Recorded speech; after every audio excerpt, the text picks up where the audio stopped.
Hello, my name is Glenn Osland from Infants on Thrones, and it looks as if the every sperm is sacred, zero population, hippies are the devil, Jimmy, why didn't you keep your promise crowd has struck again.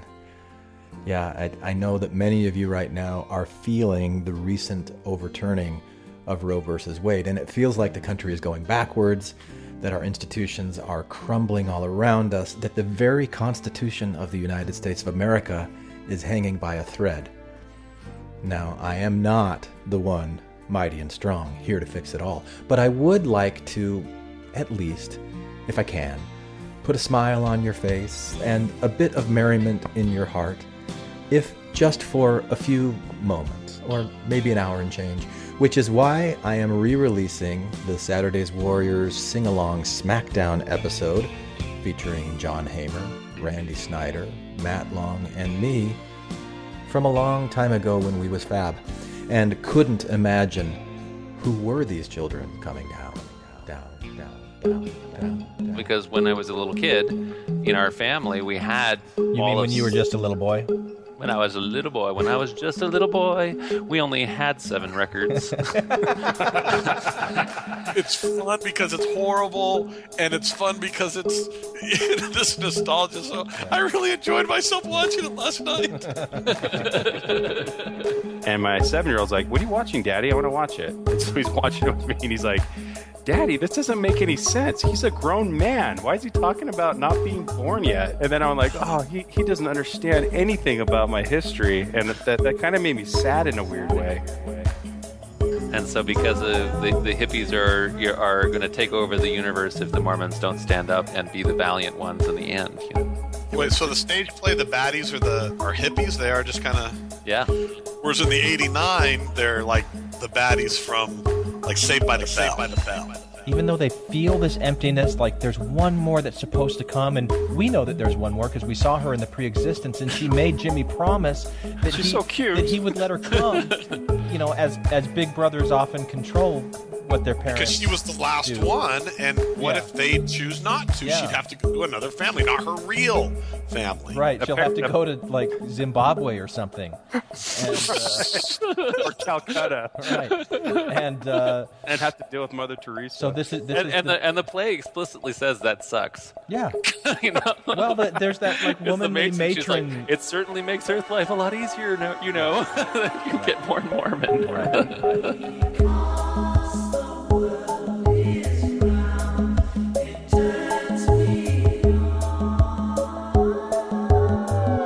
This is Infants on Thrones, Baby steps. You want someone to preach to you? the philosophies of men I like magical You toys. want religion, do you? mingled with humor. I don't believe in them. There will be many willing to preach to you the philosophies of men mingled with humor. We are evolving. Baby steps. You can buy anything in this world of money.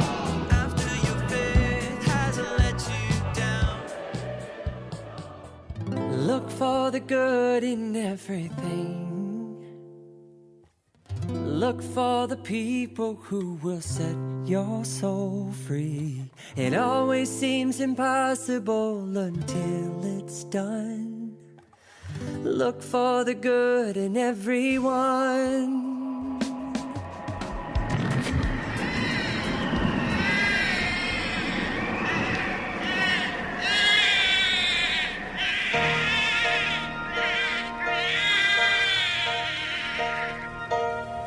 Who are these children coming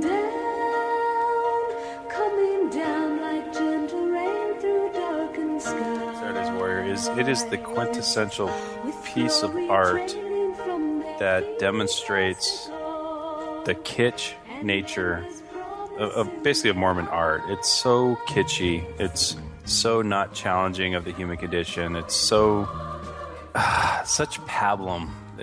So what do you think about It was it? so- Do you like it? I like it. I like it. It's so bad. Does it have a lot of depth for you? There's good culture and bad culture, and this is bad culture. It's So what are we going to do, John? You're the one who said, let's do this. You're the director, Okay. really the director Yeah. producer. Yeah, well, the idea of this thing is it's a sing-along-Smackdown. So we're just going to take each song by song, and then everybody gets parts, and then through the thing we can, the singing is probably going to be, all over the place. Yeah, it's a cappella, folks. It's a cappella. And then anyway, as the mood takes us, if we find ourselves singing something crazy, we may want to comment on that. Yeah. And if it becomes tedious, we're sorry, but you guys are the ones choosing to listen to this. Right. It'll be fun. Yeah. It'll be fun. I'll take the blame for this thing. And so if this is like the Hindenburg, and that this brings the whole Infants on Thrones thing down, you can just always say Hamer, Hamer. Should never have let you in. I didn't know about this ahead of time when we were vetting him. What is going on? What happened? We never did this before. Smackdown. This is Infants on Thrones. The philosophies of men mingled with humor. We are the core. So do we want to give any background as to what Saturday's Warrior was or is, who wrote it, what the whole cultural phenomenon of it? It tells you in the movie, in the Star Wars-like scrolling. Long ago, in a galaxy far, far away, there was a really shitty roadshow. Yeah, that's really what that 89 recreation is. You can find it on YouTube. Yeah, doesn't it say something like hearts were touched, lives were changed, children were welcomed, or something like that? It looked like something from Sesame Street in slow motion with the kids in the playground and on the swings. And... Oh yeah, then did you notice? What's the naked guy in his face? Yeah, right.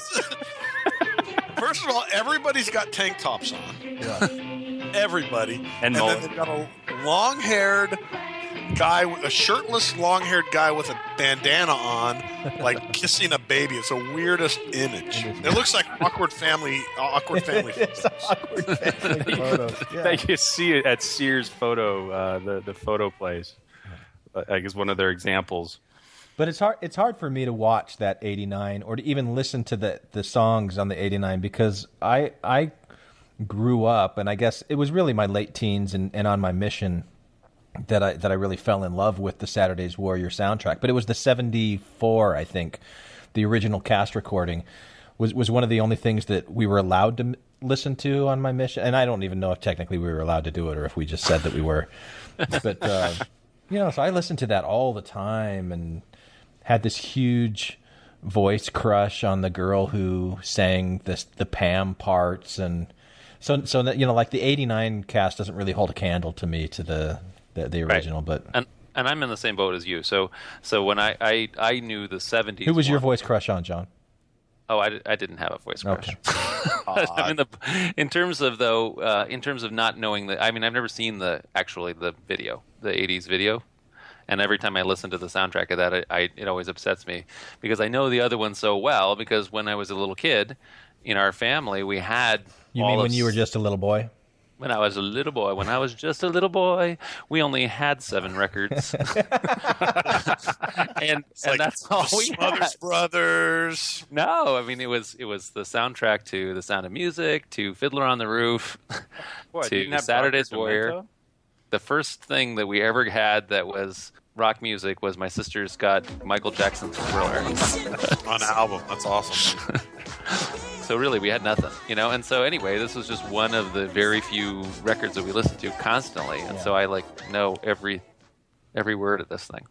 So my Saturday's Warriors, I never heard of it or really listened to it at all until my mission, and then on my mission, it was the only tape, the cassette, in the first apartment that I was in, and I was so starved for music after going through the MTC, and they tell you can't take any music in that I just listened to it non-stop. And then at the next apartment, we had the video, and we'd watch. So the first little bit being exposed to it on the soundtrack, and then it went to watching it a couple times a month on the mission. So the 89 stage player, the movie, is what I'm most familiar with, but it's isolated to my mission. Loved it. I mean, I've probably seen it now many dozens of times. But you also enjoy, like when you watched it in preparation for this, you enjoyed it. I did. It makes you such a freak. It did. So weird. It's so disappointing. If at all, it got better because goofiness of it. Because I'm both laughing at it and genuinely enjoying it in this weird nostalgic way. Yeah. So it's fun because it's horrible, and it's fun because it's this nostalgia. So I really enjoyed myself watching it last night. I forced my wife and my daughters to sit down and watch it, and they just kept looking at me like, what? And I said, hey, we have spared you hours and hours and hours of having to go to church, so you can sit here and just watch this for an hour or two. All right, well, that was a trade-off. It's like an hour and 55 minutes, which I was shocked that it was that long. Yeah, I wasn't. And it feels like 2.5, 3. It does feel long. I'll say long. that. Well, just imagine how long this podcast is going to be. Right. Yeah. You're in for it, folks. Cheer up. Were you going to give your background, Randy? Yeah, so the story in my family, I'm one of 7 kids, and so my oldest brother. Are these children? Oh, go. Jesus Christ. Well, 7 kids, man. Oh yeah, you're right. And this family had 7 kids, and the oldest is named Jimmy, just like my oldest brother. Wow. So my older brother is 8.5 years older than me. So the family got a hold of the 1974 version when I was probably like 6 or 7, but my older brother was like 15 or 16, and he's always been a music snob. So for him to have and there's 3 sisters in between me and him. The 3 sisters had this fucking audio, tape on a loop in our house to the point where my brother went insane and finally stole it and hid it, and no one ever found it. I mean, he got rid of the body. and then that became family lore that Jimmy stole the Saturday's Jimmy. Lore. Like Jimmy, oh Jimmy, Jimmy, we love you. Why have you? Jimmy, remember your promise, Jimmy. Our sister Kelly won't be bored if you don't. Why? Down this path. So then, now I got then I have a baby sister who's 8 years younger than me. I'm the 5th; she's the 7th. My parents really slowed down having kids the last 3. Instead of every other year, it was every 4 years. Because Jimmy was giving him so much shit for it. Yeah, probably. So my little sister gets a hold of the 1989. And remember, this is when I'm like a junior in high school, and she plays that 89 play that we watched in preparation on a loop. Like, she did the same thing with Little Mermaid, but she did it with Saturday's Warrior. And I knew that lore of Jimmy, and I'm like, I'm doing it again. So I stole it from her, and I got rid of the body, and I never found the body. And so that was kind of that. And then, Glenn, remember? Where's the Little Mermaid tape? I don't know. I probably did the same that. She was insufferable with having to watch something over and over and over again. And so then, fast forward when I'm a father, and my at the time 7-year-old. We come home from dinner, and I'm just feeling nostalgic, and I pull up that play, and it's the pre-existence scene, of course, because that's the beginning. And my 7-year-old's like, "What are you watching, Daddy? I want to watch it." And so he's watching it with me, and he's like, "Daddy, this doesn't make any sense. He's a grown man. Why is he talking about not being born yet?"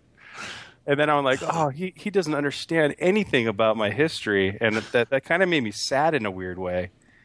Because he didn't get the pre-existence. He didn't get the idea of it. Yeah, to him, that's the stupidest thing I've ever seen, Dad. He's already born. He's a man. Yeah. And that's one of the things. I mean, in going through this, reflecting on it, it is crazy. Right? It is. So, in other words, when we get to that, I mean, just even the framing of this thing. But anyway, go ahead. So last night when I was like, okay, I'm gonna bite the bullet and watch this piece of shit.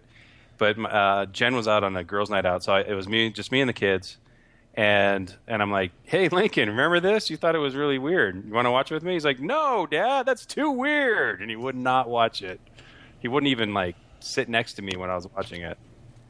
So let's just give a really quick summary of what this thing is about, and then launch into it.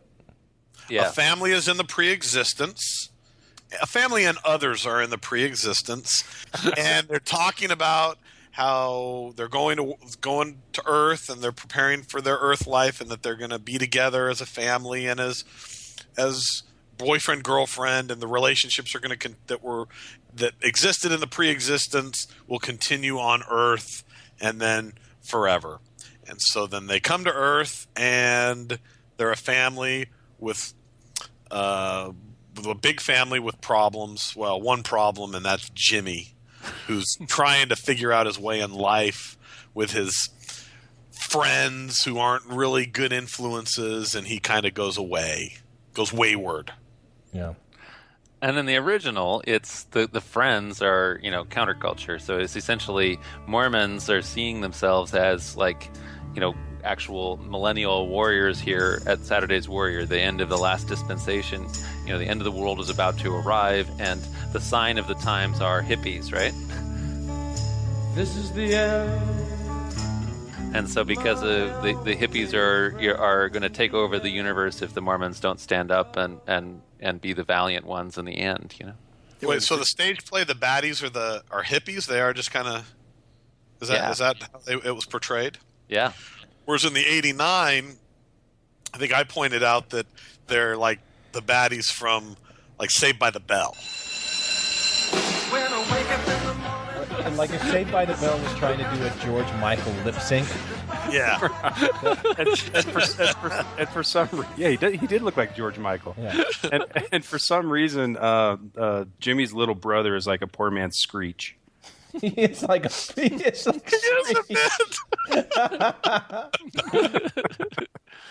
Oh, yeah, so then there's a Benji. couple of sub-stories. There's two missionaries that are really pompous in the pre-existence and pompous in, mortality. And then there's one of the sisters and her eternal soulmate. Then they have to find each other, and the soulmate becomes the convert of the missionaries, and.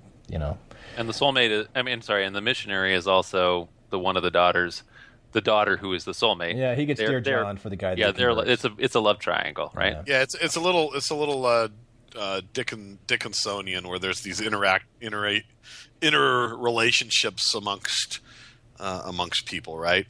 Yeah, tied up with a delicate bow at the end. Yeah. Right. Yeah. So the love triangle is the missionary who converts the guy, loses his love of his life to the guy he converts. Right. And the main conflict is that Jimmy's friends are saying that Jimmy's family is too big with their 6 kids. And so Jimmy starts giving his parents all kinds of crap about how many kids they've had, to the point where the parents, even though they feel this emptiness, like there's one more that's supposed to come, and we know that there's one more because we saw her in the pre-existence, and she made Jimmy promise that She's so cute. that he would let her come, as big brothers often control what their parents because she was the last do. one, and what if they choose not to? Yeah. She'd have to go to another family, not her real family. Right, she'll have to go to Zimbabwe or something, and, Or Calcutta. right, and have to deal with Mother Teresa. so this is The play explicitly says that sucks. yeah. Well, there's that womanly matron. Like, it certainly makes Earth life a lot easier now, if you get born Mormon. Right. Yeah. So I've always said that this play, this musical, has prompted more doctrinal debates and discussion than almost anything else that has ever been produced. I was going to say by the church, but it's not really by the church. They didn't sanction it. It's Lex de Azevedo did the music. I don't know who wrote it, but it really has. On my mission, the debate, the doctrinal debates, would be centered around these types of things, the themes that are discussed in this movie. So. Well, it was a BYU theater student who wrote it. His name's Douglas something, and he'd never written anything before. I don't think this is maybe the second thing that he'd written, and it just took off. Doug Stewart. It's just, And I know that, for example, when I was a kid, that was in our stake, they produced it as a show for missionary outreach. Yeah. So. Yeah, so I like with all the doctrinal debates that you say, Matt, it touched a nerve, So it that's what made this thing successful. I mean, I actually like Lex de Azevedo's music. I do like that. It's not totally horrible, But it's those messages and reinforcing that identity, and I think also the timing, because this is all like leading up to Y2K, in the 70s and the 80s, and we're the Saturday. I remember we were saved for latter days. That if the whole world was a clock, then we were born at like 11:59 p.m. and 59 seconds. Right. It is a clock, and as a clock is ticking on. Right, yeah. And Except if it was on and on. 74, that was the Saturday's Warriors. Yeah. 89, 99, now we're at 2015. We're all Saturday's Warriors. We're the royal generation, just like the other 12 that came before us. I thought as a teenager that 2015 would be when Christ would come, because it would surprise everyone. It would be long enough after 2000 that people would, kind of fall away and just forget about it, and then he'd be able to surprise everybody. So it still could happen. Sneaky Jesus. It's right. All right. Waiting for you guys to fall asleep. Hold on, I got something to say. That I haven't been able to get in since you guys never shut up. But talking about Matt's claim about the doctrinal debates, Mormonism is so shallow in what it delivers on Sunday that so somebody took the general narrative of the Mormon Church and they took some creative license and splashed it up on a screen. And we saw this with the Book of Mormon Volume 1. When you take the Book of Mormon and splash it up into real-world situations, it just rings so hollow and absurd. If he should command me to say, "Unto this water be thou earth," and I should say it, it would be earth. You have become as beasts in the field. You would kill your own brother? Where's your God now, Nephi? Where is he? You've just seen an angel! How can you still doubt? And then, so now, Mormons believe in the pre-existence. Now somebody's trying to portray that on the big screen, and they got fog machines for the floor, and people are wearing scrubs, and and for some reason these missionaries are hanging out with this family of 7, and it's just like, it's so absurd, because once you take it to the second level, once you take almost any doctrine of Mormonism to the second level, it just comes off, it just falls flat on its face and looks stupid. Right. And that's what it felt like to me. It's like, oh, they're trying to make it real, and when they do that, it blows up in their face. Jing, was that a downer? Jing, jing. I think I'm ready. I think we're ready for the opening song. Okay. Right. So is this in the stage play? In the stage play, how is the first song presented? Because in the movie, it's kind of weird. It's just this montage of pictures of kids playing. And who doesn't love to see kids play? Yeah, playing on a playground or something. It's just like a pedophile's wet dream. Just kind of. Oh my gosh! So what? The original play is like, it was designed to supposed to be like a concept play, and so they had like a stage that was like at 3 different levels, but it wasn't. It was designed to be like modern concept, so there wasn't any like real backgrounds. It wasn't supposed to be realistic. They didn't like make a house or something like that, and so there was like 3 stages that were circles at different levels, and so the people could be at different levels, and some people are in heaven and some people are on the ground and that kind of thing. And then like even for the stage direction, when we're going to get to these people in the pre-existence, they're not in scrubs. I don't know what the 80s people are dressed in, but it was like these I don't know, like these robes or tight. There was like, it was kind of halfway between wearing a unitard and halfway, wearing a like a robe that's flowing off of you in different colors. And so it says, "Spot up on Todd and Julie, dressed in glorious clothing of brilliant color, anything but white." So they're like, just because it's pre-existence doesn't mean they have to be in white, So anyway, that's kind of like the stage direction for the. Which seems like a departure. You think they'd all be in white, right? Well, this was a modern production. They were beyond that kind of literalism.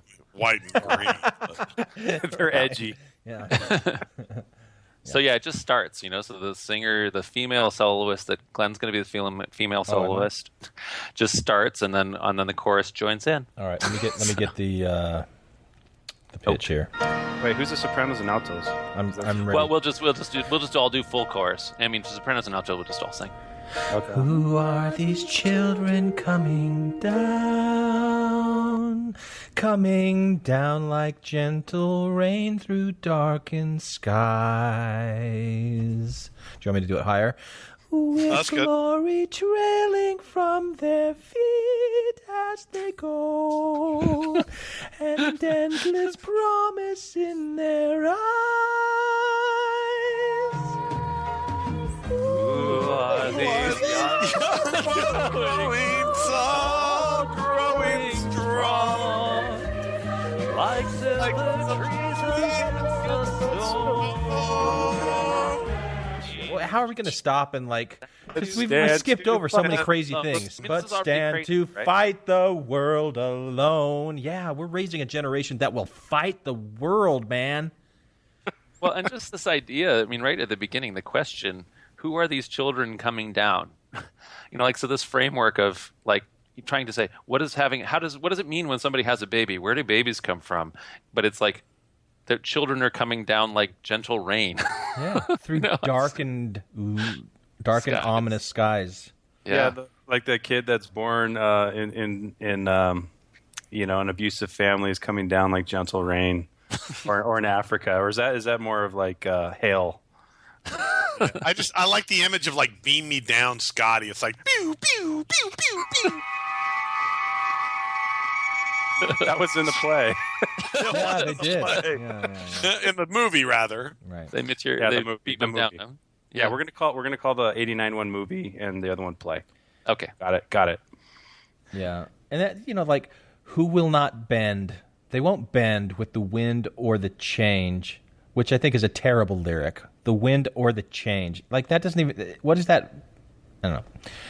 But Change is the problem. That's the counterculture, right? Winds of change. This was an issue with me in my failed marriage, okay? Because, like, when I would go to therapy with that first old wife of mine, she would tell the therapist that, like, I've just changed so much. Like, I'm not the person that I was when we were married. And, hopefully it's just a phase and I'll come back to how I used to be. But I'm thinking, I've been through graduate school. I've experienced the world. Like, isn't change a good thing? But there's like this value of, and I think it probably goes back to when Lehi sat down with whichever it was, Layman and Lemuel, and said, if only you were like this mountain, firm and unchangeable in the ways of God. It's like, If only you were like this wadi, ever flowing, and the wadi never runs out of water, and it will flow forever into the Red Sea without ever drying up, because wadis never dry up. Yeah, right. Yeah. I once got into an argument with a TBM girl that I grew up with in the ward, and she hated my guts because she thought I was spreading seeds of doubt amongst all our former people that were in our ward. And she just attacked me like a witch from an alley and jumped on my back and started scratching and clawing on me. And I wasn't even talking about religion. I was talking about politics. And she tried to use it against me that I had changed my mind. Right. Wow, that's interesting. Yeah, that's an indication that you're weak. Yeah. Because exactly. just like the lyrics of the song here, you know. Because your first impression, you didn't stick with that, upon reflection and learning more. Because that's virtuous to just stick with the first thing you learn. Right. And so stubbornness becomes this virtue, and like a lack of willingness to really try to listen and learn and empathize with other people that have a different perspective than you. That's all slippery slope. Tricky. That's throughout the lyrics of this whole thing. Yeah. That's just sung home. Yeah. It's the change of the world. The world has progressed, and you stand firm to fight the world alone. Yep. But you also see it in politics when a politician, like at one point in their career, is pro-life, and another point in their career they're pro-choice. They're called a flip-flopper. So you see it in American culture too. Yeah. You can't. Politicians aren't allowed to change their mind. Well, the concept of conservative is kind of funny. It's like, no, we want things to be like they always were. Yeah. That's the idea that progressive is a pejorative or that liberal is a pejorative. And as you get a little older, you think, well, I think I want to progress as I get more information.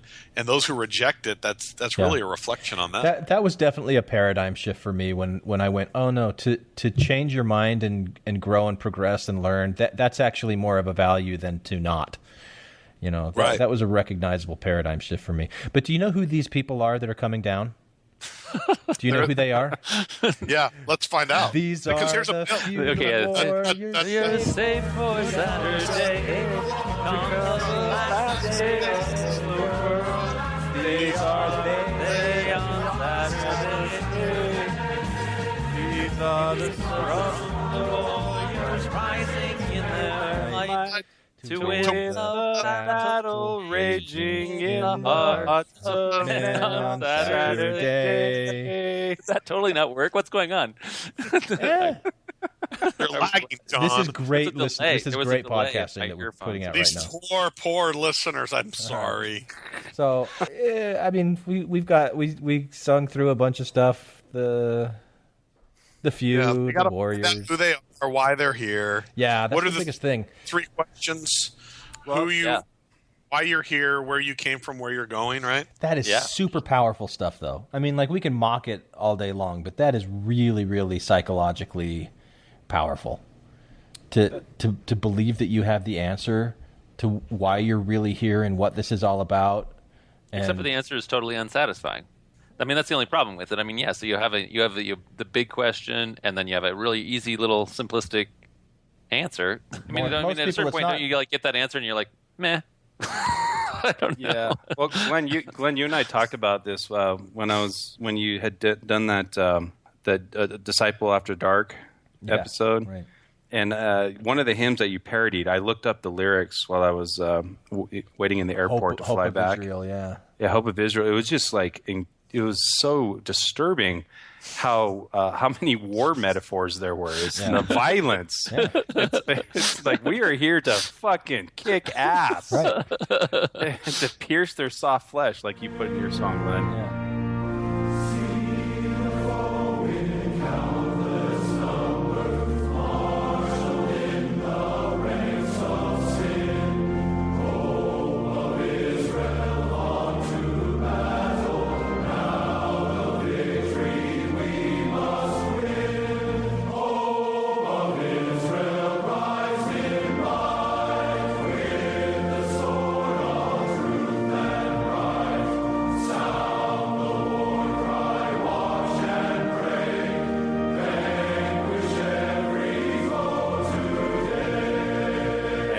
Song right here is warriors, fighter, might and win, battle raging.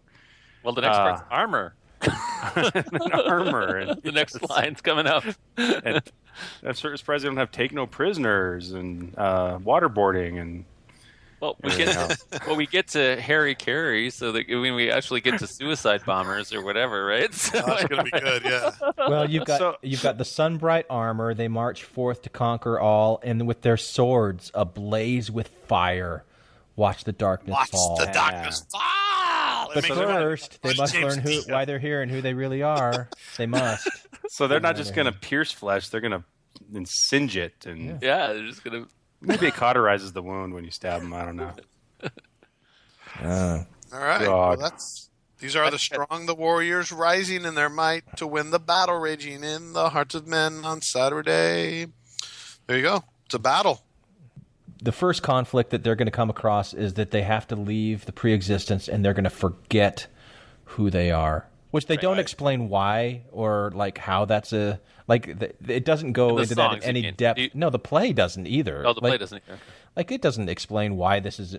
Like, they talk about how dangerous it is, but they don't say, well, why would God put us in such a dangerous position? Why do we have to do it this way? It's not interested in exploring those kinds of questions. It's just taking it as a given. Because I, as a father, I mean, one of my responsibilities is to take my kids to a busy highway and push them out to see if they can figure out how to navigate it.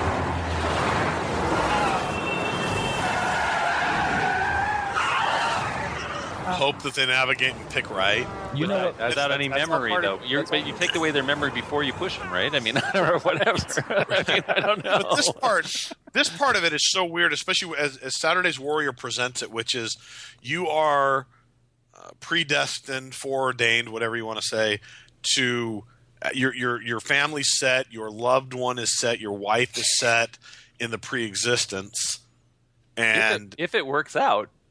Yeah, we hope you find each other, and this is the angst. Yeah. They start talking about the angst that they have of what if you end up finding some other girl and we don't find each other, which leads us to Todd and Julie, and really the family as well. Kind of that is the angst of everyone, is that what is set in the pre-existence will not somehow come to be in the earth. Well, so you just have to be very attuned and faithful in your mortal life, and to Randy's object lesson of pushing your children out into the street. My dad didn't come too far from doing that with me when I was 5 years old.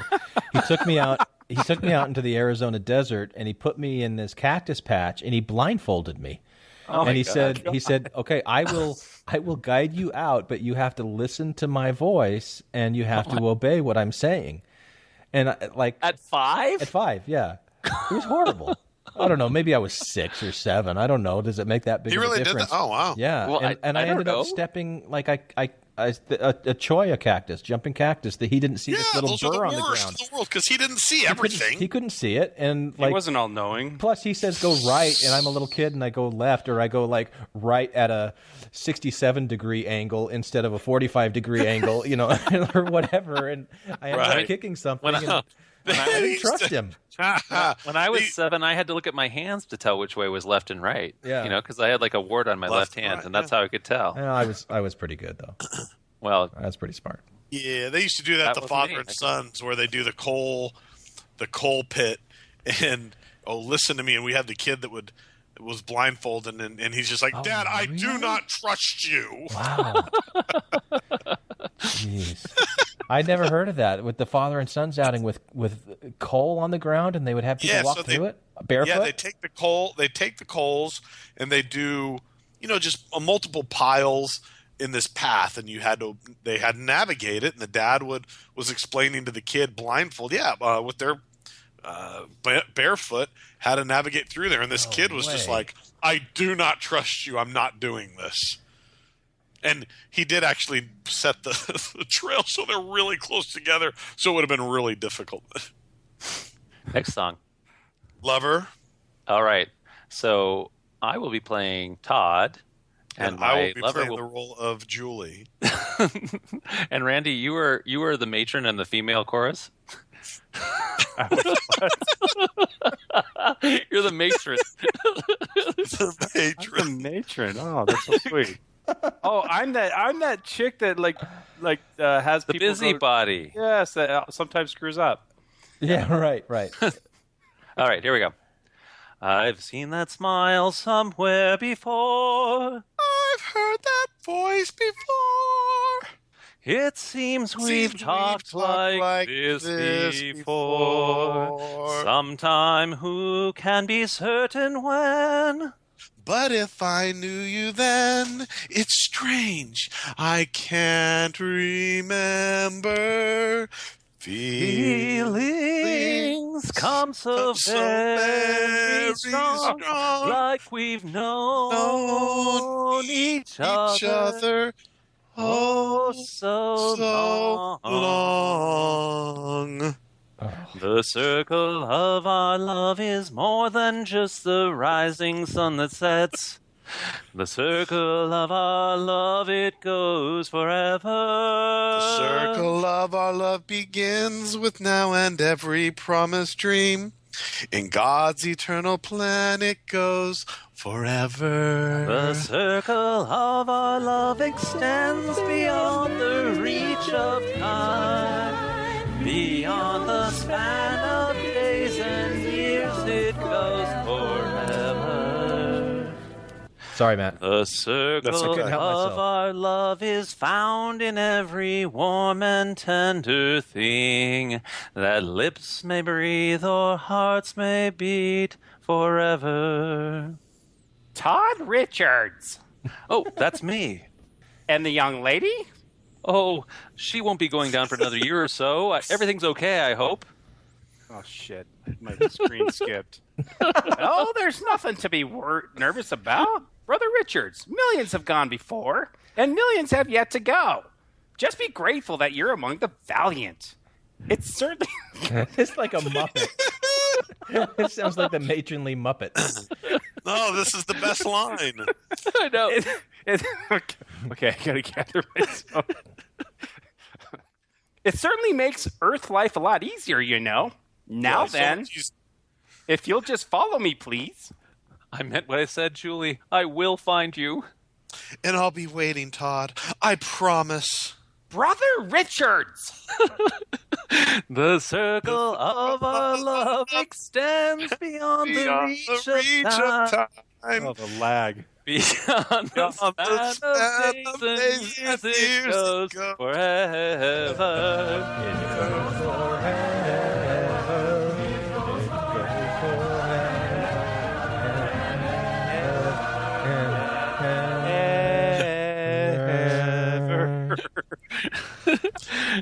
The circle of our love is found in every warm and tender thing. That lips may breathe or heart may beat forever. Brother Richards!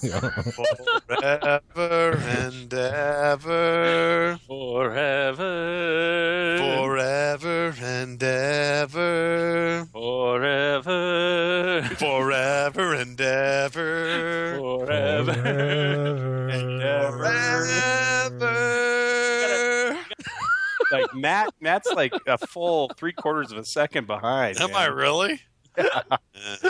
It's painful. It's because Matt's computer came out about the same time that the movie did.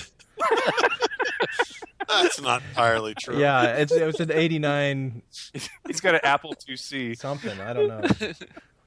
And this is when you talk about debates. We had some of the most intense debates on the mission about this right here, whether or not the woman that you were to marry was, whether you were predestined or foreordained, whatever the hell the Mormon concept is, predestined to marry that woman, and how critical it was to find the one. And that's what this reinforced is the idea of there is one, and you better choose correctly, damn it, because otherwise you've screwed everything up. And that's totally contradicted in the Miracle of Forgiveness. I read Miracle of Forgiveness because I couldn't stop masturbating on my mission, and there was like at all. Like I was masturbating like, all day. Wild tracting. How did you eat? I don't know. I got a lot of blisters though. He got semen on his Cheerios. But oh man, this is so bad. Thanks for taking that to the next level, Matt. That's what we needed. Yes. Anyway, Spencer Kimball totally, I'm going to use the word air quotes, debunked the doctrine that there's one person for every one other person, and said that any one man and any one woman, and of course, sorry, Hamer, no gay people. No, I'm familiar with the Miracle of Forgiveness. John still hasn't stopped masturbating. The gays? Is that what you're telling me, Randy? Yeah, boy, Matt, I don't know how I'm not gay with how much I masturbated.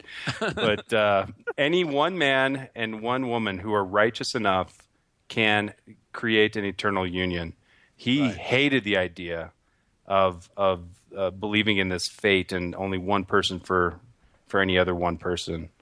And I think it's a damaging idea. It's a damaging concept that was perpetuated by Saturday's Warrior, where just because it created this expectation both before and after being married that this not only is the person that I chose in this life, but this was the person that we were together for eternities before, you know. But it's a very like romantic thought, and you know who's going to be the wet blanket when you've got a potential spouse who's totally in love with this idea, and you're like, it's probably bullshit. Like, all right, I'll find somebody else. This is where you need to put in Tim mentions if I didn't have you. I'd probably have someone else. Some of them would be equally nice, or maybe not as nice, but say. I'll get right on that. No, you won't. It's a good song, dude. I'll send you. I'll send you the YouTube. Don't placate me. This is going to take forever. I know. No, it doesn't matter. We're Jimmy and Pam. Here they go. Because we go from boyfriend girlfriend. Yeah, we go from boyfriend girlfriend now to the nuclear family. Was it a little creepy? I mean, like talking about that '89 movie. They're like got this Saturday Night Live version of Donnie and Marie going on here, where they're like a little bit too familiar with each other, and their like special sign is like tapping each other on the inner thigh. Yeah, that was a very intimate move. It was very, you say Donnie and Marie. I was thinking kind of the Greg and Marcia from the Brady Bunch movie where they're kind of hot for each other. It's kind of like that. Yeah, but they weren't biological brother and sister. What? Yeah, Greg and Marcia weren't. Yeah, right. Yeah, Pam and Jimmy, Jimmy and Pam are womb mates. It's like in the Saturday Night Live of the Brady Bunch, where the Jan is said, when they meet up with the Partridge Family and they're like, "We're all lovers. Is that what you want to hear?" I don't remember that one. I guess I'm too young to remember that. What do they call it when you combine two episodes? Anyway. Oh yeah, crossover or whatever. Crossover, yeah, the crossover. I never saw that one.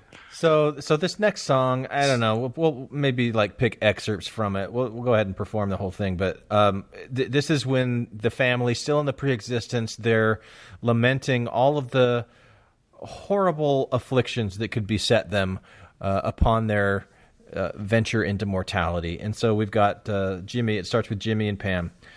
Okay. I want to sing Jimmy because it's my brother's name. And Glenn, why don't you sing Pam? It's only appropriate because my brother's name is Jimmy, and Glenn had a crush on Pam. So I mean, oh well, that makes talk about. Thank you for that logical explanation, Randy. Yeah. It was preordained. Right. Exactly. Go, Randy, go. What'll we do when the going gets tough and the journey is rough? What'll we do? Courage take, for goodness sake. And when you're out of courage and we're ready to break. We've got a father and mother, sister and brother. Pulling together, we can work it out. What'll I do if I stutter a lot and it's hard to talk? What'll I do? Courage take, for goodness sake. And when we're out of courage and we're ready to break. All right, this is working. We've got a father and mother, sister and brother. Pulling together, we can work it out. Matt, your lag is killing us, man. Well, this part's Matt's part. Go ahead, Matt. All alone, we just can't make it. By ourselves, we fall behind. If we lift and pull together, we can help each other climb. What'll I do if I'm scared in the night and I shiver with fright? What'll I do? A piece of cake, for goodness sake. And if goblins try to... Oh, God, I don't know this part. If goblins try to get you and you shiver and shake, you just climb under the... You just climb under the cover. You yell for... Yell for big brother. Pulling together, we can work it out. All alone, we just can't make it. By ourselves, we fall behind. If we lift and pull together, we can help each other climb. Okay, Emily, I've got one for you. What do you do if there comes a day when I lose my way? What will you do? Well, I would stand by you, Jimmy. Pray for you, Jimmy. If it would help, I'd even die for you, Jimmy. Die for me? Oh, Emily. We've got a father and mother, sister and brother, holding together, we can work it out. Without a doubt, we can work it out. Pulling together, we can work it out. Hey, Bye, Sam. Bye, Jimmy. Bye, Jimmy. Bye, Jimmy. Beat me down, Scotty. Beat me. Oh man, I totally flubbed my part. Well, at least you got to be Jimmy. That's a total fluff. That's a total fluff song. Skate, for goodness sake. Yeah, and like they're Let's try to get you, and you shiver and shake. you want to take two? You just climb under the cover, yell for big brother, pulling together, we can work it out. There, splice that in, fucker. Nailed it. Yeah. Okay, so now we move on to our missionaries. It's interesting to me because this is the prototype Elder Price, Elder Cunningham relationship. Yes. Like I wonder if they ripped that off of Saturday's Warrior, because it's like the well, I guess Kessler isn't really like tall, thin, good-looking guy, but he's closer to that. But he's definitely the mostly me, arrogant missionary, and Kessler's just whatever you say. I'm just happy to be here. No, Green is friend. Elder Green. In other words, because he's the greenie, right? So in other words, Elder Green is the whatever you say. Yeah, I can be green. Yeah, you be green. It's not easy being green, Randy. It's a small part. I can handle it. Being green. Kristen jumped on that too, Glenn, and she pointed. She said, "It's the Book of Mormon. It's Price and it's Elder Price and Elder Cunningham. You and me, but mostly me, are gonna change the world forever. 'Cause I can do most anything, and I can stand next to you and watch. Every hero needs a sidekick, every captain needs a mate. Aye, aye. Every dinner needs a side dish on a slightly smaller plate. And now we're seeing eye to eye. It's so great we can agree that Heavenly Father has chosen you and me, just mostly me. Yeah. She's right. Tell her she's right. I did. All right. I was impressed by that last night. Okay. And something else. All right. Okay. Well, here it is. Jumping off point. And here we are, one breath away from a sick world that's crying out for what we can give it. Truth, freedom, salvation. Salvation. Can you hear this? Can you see the headlines now, brother? 2 humble missionaries convert thousands. City translated overnight. Green, we're destined to be the greatest team of missionaries the world has ever known. Whatever you say, Kessler. Are you with me, brother? Whatever you say, Kessler. We are not the ordinary, fearlessly extraordinary, working righteous. You're like bringing me down, Green. Why don't you alternate? Like we do a pretty good job of this, but it's mostly me. I'm on a slightly smaller plate. Okay. We are not the ordinary, fearlessly extraordinary, working righteous, heart a kitty, which means suicide. Ritual suicide in Japanese. In a humble way. Humble way now. Humble way. Bearing swords of truth we plunder, slicing wicked men asunder. So fun. We are something of a wonder in our humble way. Humble way now. Humble way. Humble way. So we've got Harry Carey. Demand your veneration. Will you shake your heel at us as we call you to your knees? Generation, will you scoff at our ordination? We are warriors by our right, so respect us if you please. So what exactly is righteous, Harry Carey? Well, as opposed to when like Japanese warriors in World War II were doing it against U.S. aircraft carriers, this is like Mormons doing it against the wicked. I'm picturing Will Ferrell doing a Harry Carey impersonation and calling it a great baseball game. I can't do it because Harry Carey isn't the suicide bomber, right? Harry Carey is it's the samurai. Isn't it the samurai when they would kill themselves? Right? Kamikaze are the suicide pilots. You're right. That's kamikaze. Harakiri is the ritual seppuku, where you stab yourself in the gut and you do the ritual thing. Yeah, like the samurai. Yeah, it's crazy. Why did they put that line in there? I don't know. It doesn't make any sense. I sent that line to my brother, and he knew it. Harikari. Is it harikari or harikuri? Hara. It's actually hara kiri. Hara kiri. Yeah. He knew what that was. I'm not sure what hara means. But he had forgotten about that, and he's like, "Do you think that was intentional?" And I thought, I think it's more likely, because this was 1972. They didn't have Google, and I think it's more likely that the writer of this play had erroneously heard from someone that Hirikuri, Harry Carey, was just like the most was just some kind of way of showing how devoted you were to your faith, and he just ran with it, not ever vetting it or going to a because back then you have to go to a library and try to vet it. I thought you were saying that your brother just ran with that speculative theory. No, I think the author of this play probably heard from somewhere erroneously that this term meant he was probably wearing a blue shirt. What? He may not have had any shoes on when this happened. What are you talking about? I'm saying, like, you're ascribing motive to this based on what? No, I'm speculating. No, you're repeating your brother's speculation. No, so why not speculate that he was wearing a blue shirt? Okay, I won't do it then, because I won't speculate ever again on this podcast.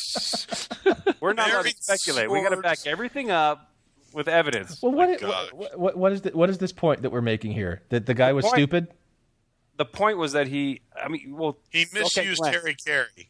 Glenn, why do you think he used this? I don't know. Well, then, you've never speculated before on this podcast. Oh, my God. Of course not. Fucking wet blanket.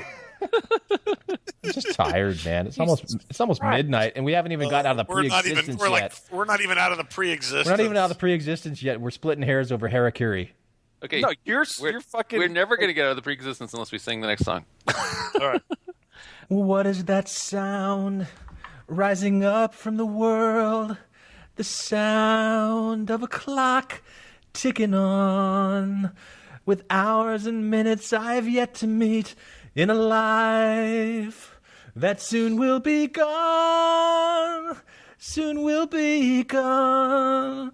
Soon will be gone. Whoa, whoa, whoa. Tag.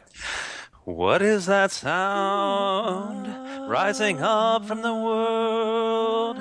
The swell of the tide at the gate, where children set sail without knowing too well that the time is growing late, growing late, growing late. Whoa.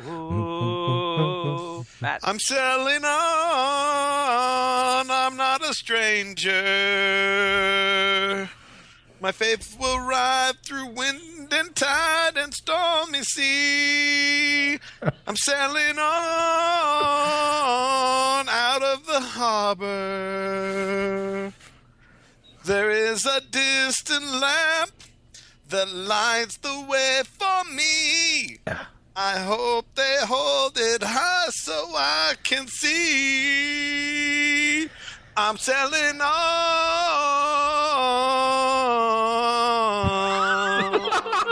Wow. Nailed it. Randy. What is that sound rising up from the world? The clang of a bell on the ledge. I don't know how this next part goes. While young ones play on their merry way, as they float right over the edge. It's so sad. Over the edge, over the edge. Whoa, I'm sailing on. I'm not a stranger. My faith will ride through wind and tide and stormy sea. I'm sailing on out of the harbor. There is a distant lamp that lights the way for me. okay, Michael. Come on.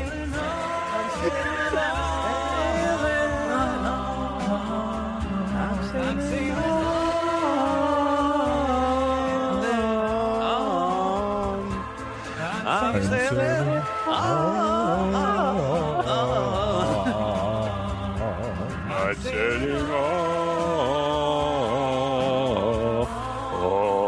What the hell did that thing even say? He's sailing. Yeah, he's getting ready to leave the pre-existence, and he knows that he's gotta find some spiritual lighthouse that'll guide him through the darkness of the light that he's about to enter. Though, because at the end, like where young ones play on their merry way as they float right over the edge. Yeah. It's just like the edge of the world. As they're leaving Flat Earth, baby, and they are floating off the side of it. Is that what it is? Is the floating off the side of the world, or is it as they're leaving the pre-existence and they're leaving the cloud and they're heading down to the earth? I assumed it was into oblivion. In other words, once you're in this life, you're down in Earth life, and you're sailing through the world, and you don't know anything about it. And if you don't see that lamp, that lights the way for you, then you're playing on your merry way, and then you just float right over the edge, baby. I mean, you are gone. in His mercy. So now we're out of the pre-existence. Yeah. And the very first scene, and this is kind of awkward because you don't really transition really well. Yeah, you go from the pre-existence to he's going on his mission. It's like, whoa. Right. Yeah. Yep.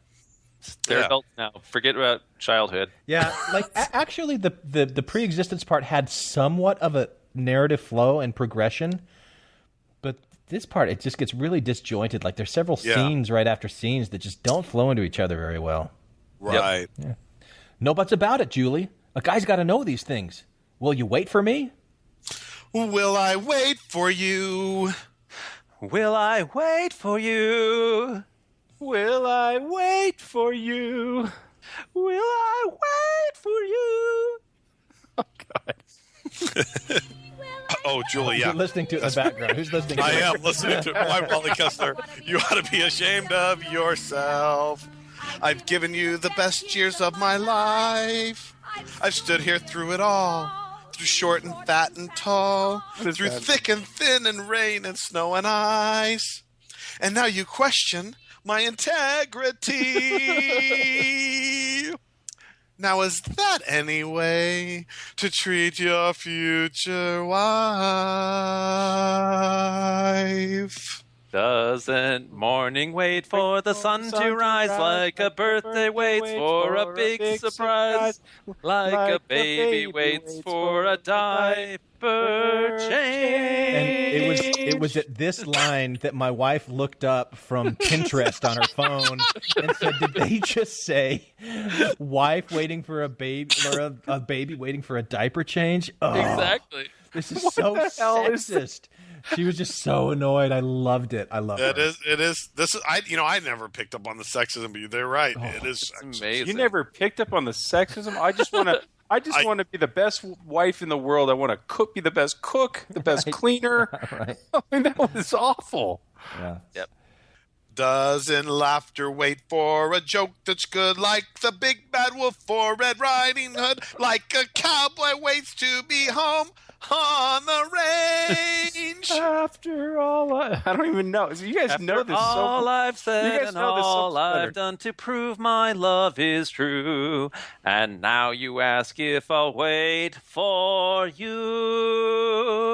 Well, Doesn't mother wait for the bread to rise, like a burger waits for an order of fries, like a chicken waits for the eggs to hatch. Julie, this is fucking ridiculous. All I'm asking is, will you wait for me? Last call for passengers boarding flight 231. Well, this is it.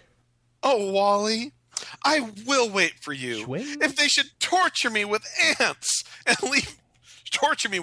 in my vagina and leave me to dry in the sun, I will still be true.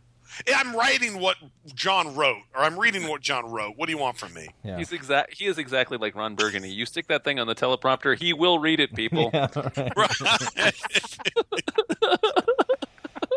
Didn't Alice wait for a wonderland? Like Captain Hook did for Peter Pan, like the alphabet waited for the letter Z. Fear and tremble, you sick and depraved world. Elder Wally Kessler is on his way.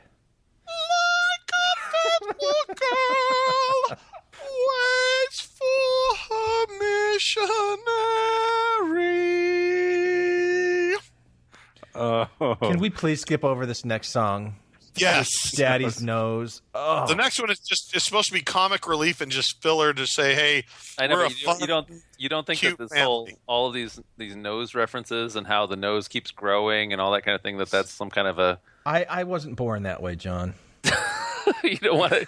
You think it's related to penis? I thought that maybe some of you, think that maybe a nose isn't always a nose, as Freud might say. A nose is a nose, like a rose is a rose, as everybody knows. And it grows every time that it blows. Well, this is where but when it's it an blows, hour. it doesn't grow. That's when it shrinks. You It's ain't an got a nose unless it touches your toes. And it grows every time that it blows.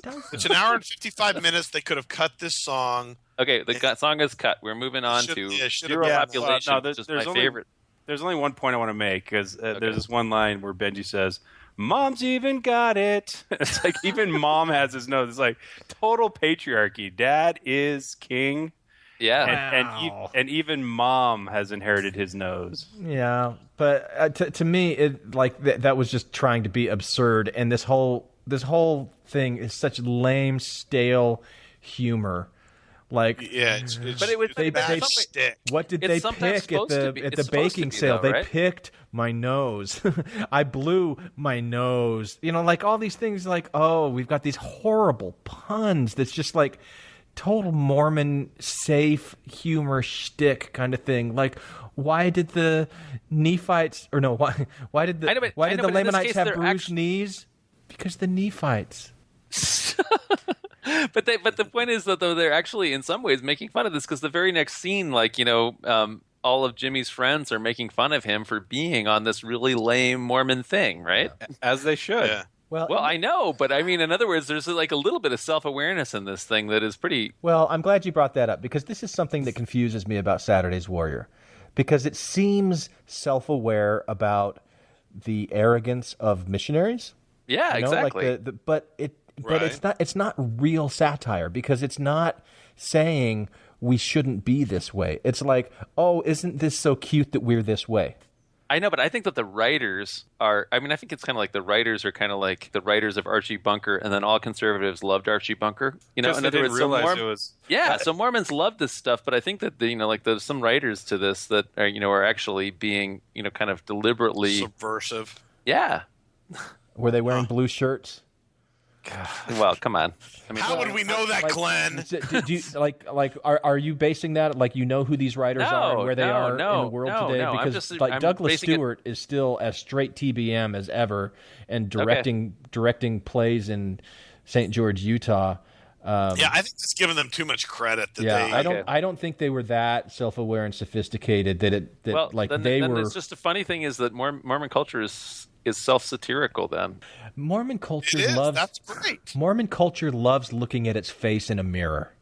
That's what it like. Mormon culture loves to see Mormon culture and consume Mormon culture because then it feels like it's legitimate. I mean, but the next thing that happens here, okay, so we're now getting to the hippies, right? And so like when I was a little kid, Saved by the Bell Baddies. Yeah, or if people watched a later perverted version of this show, the Saved by the Bell Baddies. But anyway, so in the original, the hippies, the people in the counterculture, and for me, these guys are exactly like the villains in the Book of Mormon, who actually like make way more sense. Than you read this, you're like, yeah, they make some really good points. I mean, when I'm a little kid, I like would sing Zero Population, and this song, I'm like, yeah, this makes all the sense in the world. I mean, I'm growing up in this fuel crisis. I mean, it's clear that Malthus is going to be right eventually. And so obviously all of this stuff is like these are the people that make sense. And it was only like people are like telling me, wait a second, no, that's not what we believe. These are the bad guys. No, it's just like Satan in the temple video. He's the only one that makes any sense. The only one that's a straight shooter. And that's really funny is that they're given all this sound advice, but I mean the zero population thing also dates it because my dad in the 70s by the time we got to like 1978 we had 6 kids in our family and we were the only ones on the street that had more than like 2 or 3 kids, and my dad actually took some shit because zero population was a big thing in the 70s. And people would say things like, "Well, don't you think you're using more than the resources you're entitled to with having so many kids?" And so, this will forever date this play. I know, but socially, I mean, right now, if you have 7 kids, aren't you socially a weirdo? You're socially weirdo because it's like, but not zero population wise, but not for moral reasons. It's just like for economic reasons. I mean, right, exactly. Zero population has been forced on us by by just lifestyle. Economy. Yeah. We're not on farms anymore. We're having as many kids as possible as an asset. Right. It's a total liability. So, like even Mormons, and this kind of bothers the brethren with some of the recent talks. They're worried about 2 things. First of all, Mormon kids these days aren't getting married as early as they used to. Second of all, they're not having as many kids. And that's affecting the bottom line of the church. There's no doubt about that. Yep. So Jimmy, the oldest of this family, is hanging out with his buddies, the baddies, and they sing about zero population. Every day the world is getting smaller by far, bursting at the seams, what can we do? Zero population is the answer, my friend. Without it, the rest of us are doomed. Who can survive? Who can survive? Not one of us will be alive.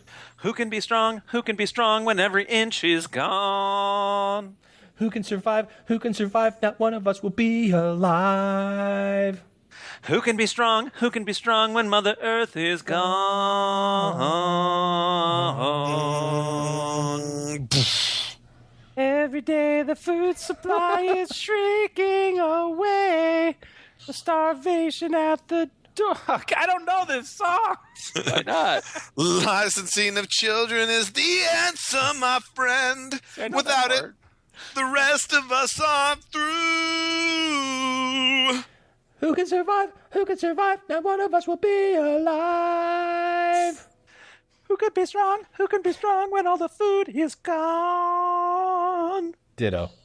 Go ahead, girl 2 and 3. Tragedy, our oil is depleting each day. Every baby makes it last a shorter time. You know what we need? Legalized abortion is the answer, my friend. Without it, there is no peace of mind. Who can survive? Who can survive? Not one of us will be alive. Who can be strong? Who can be strong when all the oil is gone? Ditto. But what about fracking?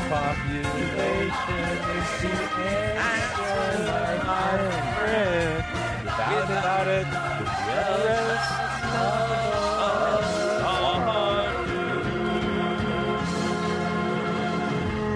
Can we do So like I told you about Tonto, Tarzan.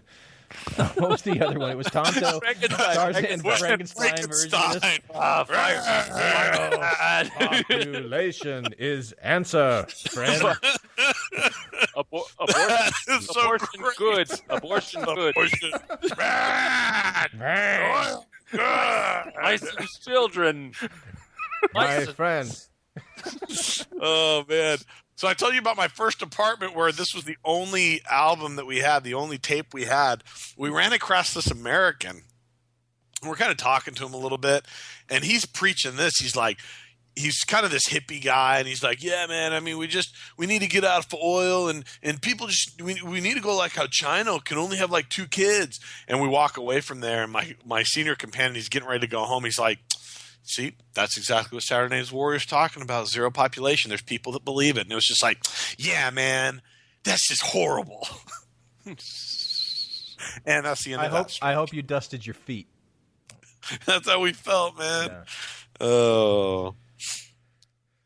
Okay. They really do exist. So now, obviously these friends of Jimmy's are very influential. Right. And they've got such great arguments. They've got their hooks in Jimmy.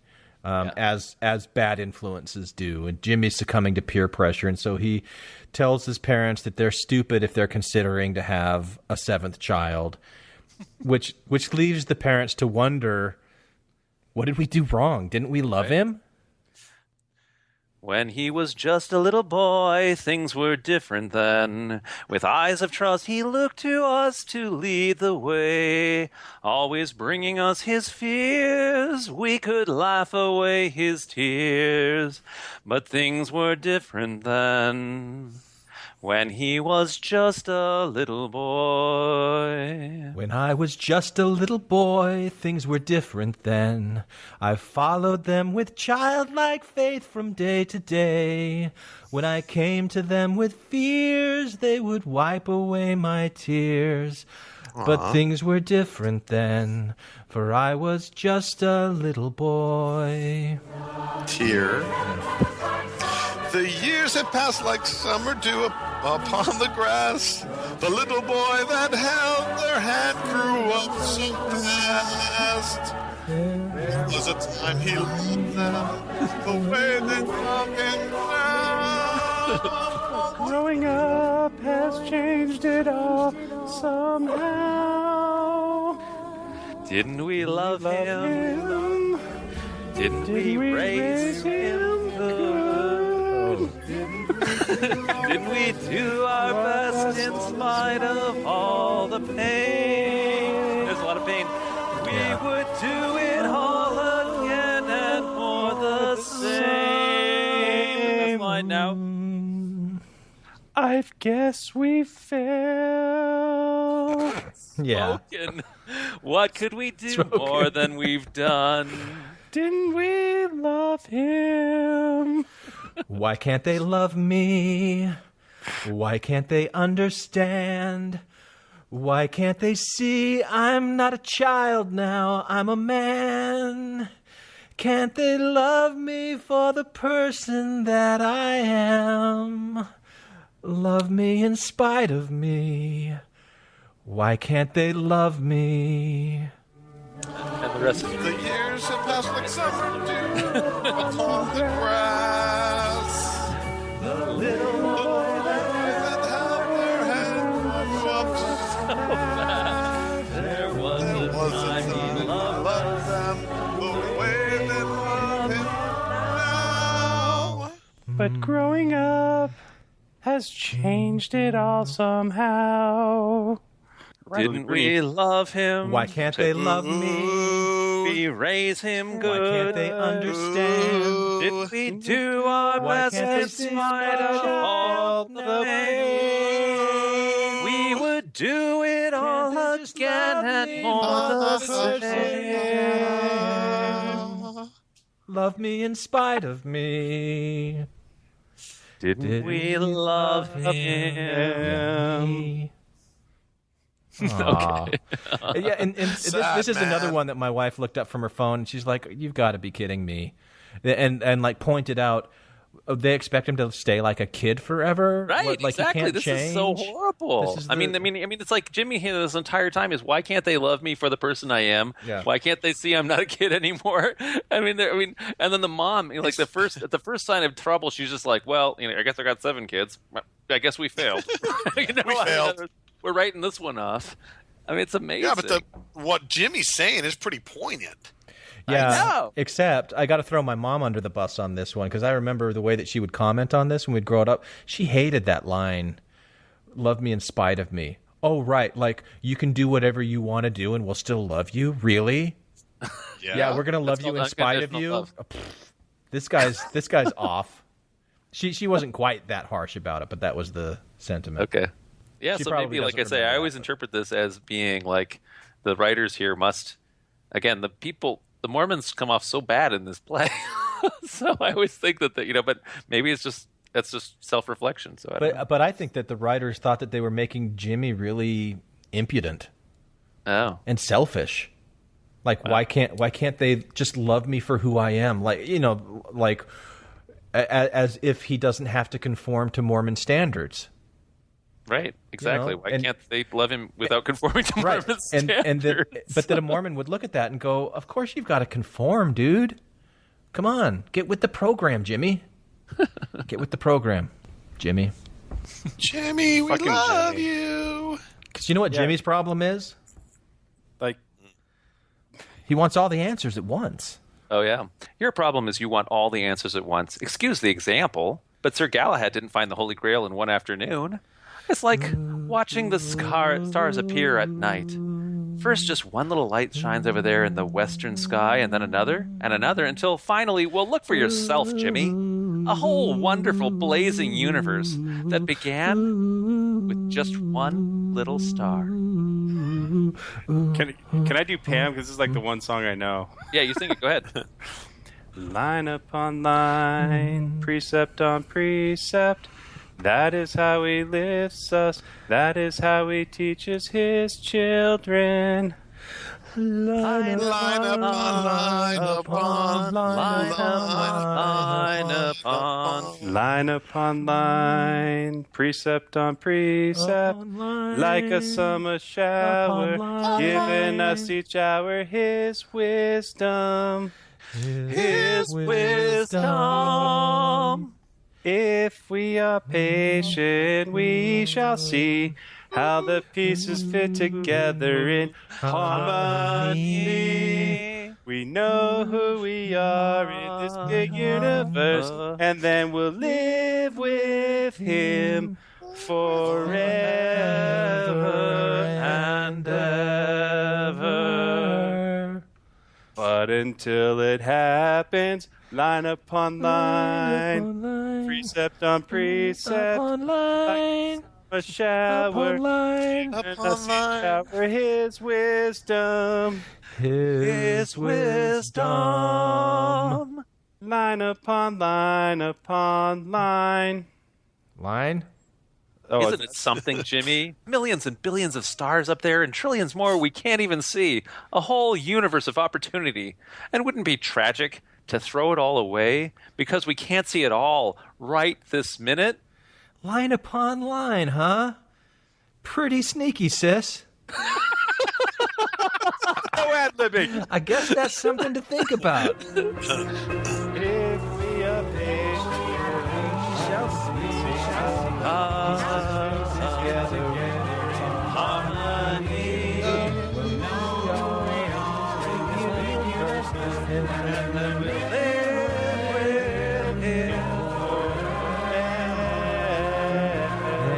But until it happens, line upon line, precept on precept, like a summer shower,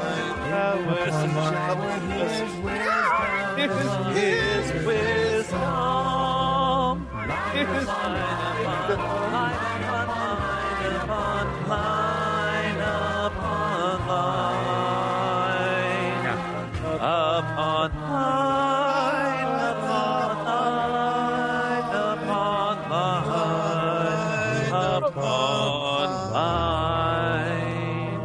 Jimmy, I feel so close to you. I feel so close with my hand in your thigh. I feel you inside me.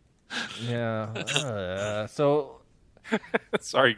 No, this whole a whole universe of opportunity, and wouldn't it be tragic to throw it all away because we can't see it because God put a blindfold on our eyes? That's Jake's line. Nice salvation you got. Be ashamed to lose it. Right. That was a great line. This is also like an homage to, wouldn't it be a shame to give up your eternal salvation just because none of it makes any sense? Yeah. Right. And what kind of system is developed where you're going to give it all up and throw it away when you can't see it all and understand what you're giving up and throwing it away? Like, it's just, the whole thing. It's great, but the concept seems that you will get another line upon the line, and yet you never really get a line, but you certainly don't get a second line. It'd be great if you did get something added to it. Yeah, it's kind of interesting because, we've talked before about this value of stagnant non-progress, like we're not going to change, and yet this song is all about like there's going to be change, but where's it going to happen? Right, line upon it's line, like the song would totally make change. sense, like in Gnosticism, right? Or in anybody who knows what Scientology, Gnosticism is. like in Scientology. In other words, like you keep on going back and paying for the next upgrade of your theta levels or whatever, right? They give you extra information, but there's no more information to go get. In other words, once you've gone through the temple and that kind of thing, that's it. You just go back and repeat. There isn't any more lines. There's the second endowment. Yeah. Yeah. And there's always different ranks in the priesthood until I know, you but get it's up not to the more. prophet. There's no more answers, though. No, it is. Once you get to be a prophet, you've got the bat phone, and you can talk to Jesus. Yeah. Yeah. Come on. You can get him on the line. Actually, you get there, and then you find out there's the bat phone. This is going. If you'd like to make a call. Right. He keeps hanging up. Are you sure this is your wife answering? It's nothing but a busy signal, man. Okay, this next one's a really, really bad one too. And it's tough, and we gotta have. There's 4 parts to it, so we got to do. Ugh. I think Glenn is burning out. Yeah, so this is when Julie is gonna Dear John Kessler, who's on his mission, and it's supposed to be really cute and fun, peppy number, but it's just so this is again. My wife looked up from her phone and said, "You've got to be kidding me! Really? This is it's really hard. Sexist, though. It's hard for her to watch. Yeah, great sexist. Yeah, I mean, this is so sexist. We can't skip it. But it's another one of those things where I couldn't tell how satirical are they being with the culture. Right. Like, are they saying that this is okay, or are they not? I never feel like they really get to the point where they say this isn't okay. It's just kind of like, oh, isn't it silly? It happens, isn't it? Isn't what a lot of this is just this exists This in more. So us. So this is so us, you guys. We're so like this. Yeah. Remember when we were young and foolish and we were waiting for missionaries the way that Julie is? This is so us, you guys. Boys are so insensitive, aren't they, Julie? The hand of a lonely person reaches out to you for understanding, and they expect you to turn him away. Wally would understand, wouldn't he? Well, I did pledge my heart to him, didn't I? But that doesn't mean I have to put myself in cold storage for 2 years. After all, friends are like eggs and roses, you know. They come in dozens, too. And when the boy you love is gone, a friend can comfort you. Friend with benefits. He's just a friend like those I count in dozens. A selfish boy who understands my pain. He's just a friend to friends, bitter winds of sorrow. And after all, a girl can always use a friend. It's like a dildo. He's a person I can talk to. He's a person who shares. He's a person who shoulder to cry While the boy on. I love is gone for 2 whole years. He's just a friend like those she counts in dozens. A kind, unselfish boy who understands her pain. He's just a friend to fan the bitter winds of sorrow. And after all, a girl can always use a friend. Oh, Julie, you're so mature. Oh, Elder, I'm ruined. 2 months she's been engaged. 2 months. Maybe it's for the best, Elder. No baptisms and now this. Oh, but then what would you know about love, Elder, or the pain I'm going through? And to think I trusted her. I'll never trust a girl again. Never anymore. I'll trust a girl lately for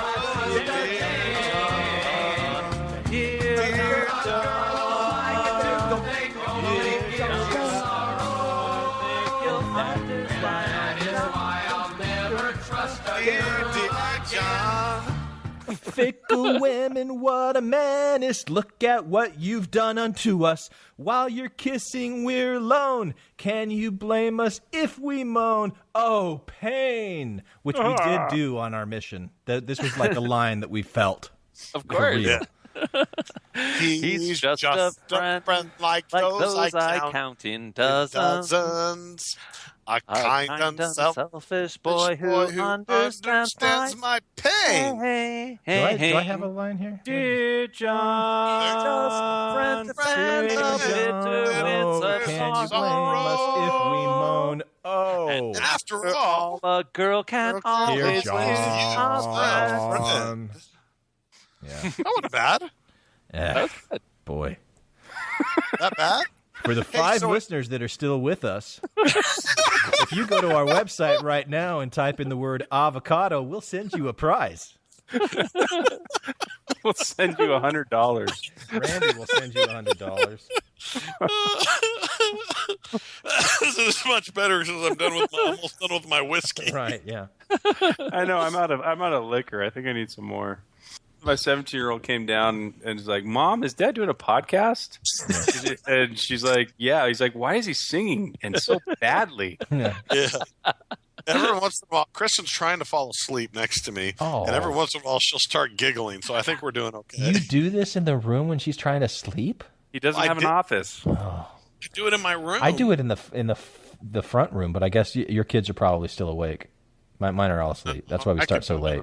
I could do it in the front room, but I usually start in my bedroom, and then she comes in and is going to sleep. Yeah. All right.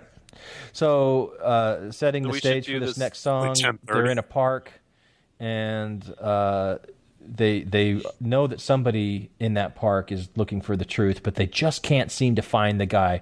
And they walk away, and then the camera zooms in on this struggling artist who is sketching something on a pad. I take some paper in my hand, and with the pencil draw a man. The dream of what I'd really, really like to be. A man with courage in his brow, who's licked his doubts and fears somehow. A warrior of great nobility. And go ahead, Glenn. Let's pause right here, though, because I think this is an interesting line that, this is a non-Mormon. He was not born with the blessing of the church, and so he is racked with doubt and fear, and he's just wondering, how the hell am I going to be able to lick this shit? Right? Yeah. So, but by the way, this is like your golden convert. So if you ever, had the guy who was actually asking, like sitting around wondering, where did I come from? What did I get? And so those 3 questions or whatever. And this is the guy who's sitting there actually drawing a picture of that. I had one of those on my mission, and he drove me nuts because he never asked any questions. He just accepted everything. And I'm like, really? This isn't, you don't have any questions about this? He's like, no. You want to get baptized? Yeah. Really? Okay, all right. There you go. It really bugged me. Okay. Did he steal your girlfriend when you got home? No. No. Unfortunately, no. Oh, too bad. Yeah. Okay, yeah, you turn. Go ahead. Okay. But who am I? Just a wandering kid. A cipher on the wall, not even brave at all. And where's my dream like his that I would fight for? Again, we've got to fight. And where's my cause like his that I would die for? Randy? And in his eyes he's not afraid, because you see he's got it made. The dream of what I'd really, really like to be. Matt. A tall and noble fiery youth who's not afraid to die for truth, who's tall and straight, John, but best of all, he's free. Do you know why he's not afraid to die for truth, though? I know, but it's amazing to me that, like... he's like, tall and straight. Let's seriously, he is tall, though. I mean, in other words, like I always say, like he's straight and free, but best of all, he's tall. Yeah. I was going to say, best of all, he's straight. Yeah. Well, okay, maybe so, but I mean, it's just like the Gordon B. Hinckley book. It's like stand taller, be taller. I don't know. I just want to point out, though, to you especially, Randy, that the reason that he's not afraid to die for truth is because he does have a truth-seeking brain. He's describing. Okay. He's saying, "I wish that I was one of those Mormons that had a truth-seeking brain, that I would die for truth." I would die for easy answers. Yeah. Yep. Yeah, it's good. But who am I? Just a wandering kid. A cipher on the wall, not even brave at all. And where's my dream like his that I would fight for? And where's my cause like his that I would die for? John. But still the paper's in my hand, and every day I sketch that man who knows the truth and what life's all about. My conscience says I should be him. I guess I could at least begin. But chances are I'd probably strike out. Oh, what a Charlie Brown. Oh, yeah. What is that ending about? Yeah, it's always such like a lame ending. Yeah. I'm just not good enough. I know, it's like Debbie Downer. Yeah, it is. Wah, wah. Well, it's sort of like, like you're like these valiant warriors saved to the last day, but everybody's got a real insecurity complexes going on here, You got to be humble to accept the gospel, and I think they're trying to portray him as seeking, but totally and utterly humble, which is the golden investigator. Oh, okay. So now we go back to the hippies or the Saved by the Bell Baddies. Oh man! And they sing "The Summer of Fair Weather." Right. Oh man! So I don't know this song very well. I'll do it. Okay, I like it. I'll be your friend. This is the summer of fair weather. Oh, that's right. And I know a place where we can get it together. We'll get it together whenever you're ready to go. Open your mind and hear me, your brother. Out there there's love and truth for us to discover. We'll get it together whenever you're ready to go. Dump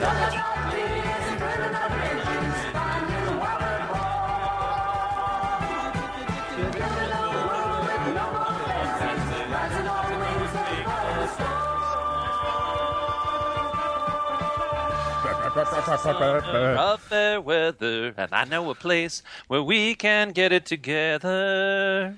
Get it together whenever you're ready to go. People are there who care for each other. You do your own thing, and still you're loved like a brother. Okay, stop. Is that really a bad message? I know, that's what I'm saying. I'm saying the bad guys in this are great. People are there who care for each other. But that's a lie. You do your thing. That's a lie, Matt. No, and still it's you're a loved lie. like a brother. This is an unreliable narrator. The guy's wearing like a jean jacket.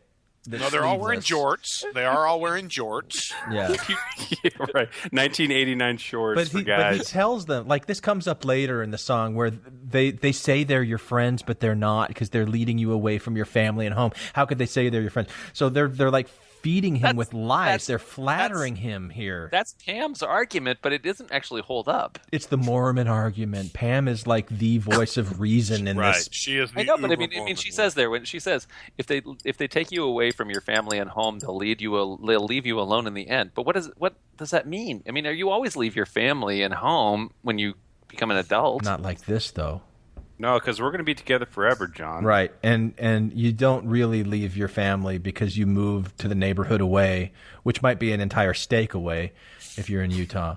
But you're still like going to everybody's baptisms and school plays and things like that. And yeah, you're still together. But I think I see a parallel between this and the way that they were trying to frame Jimmy as a bad guy in the "Why don't they love me in spite of me?"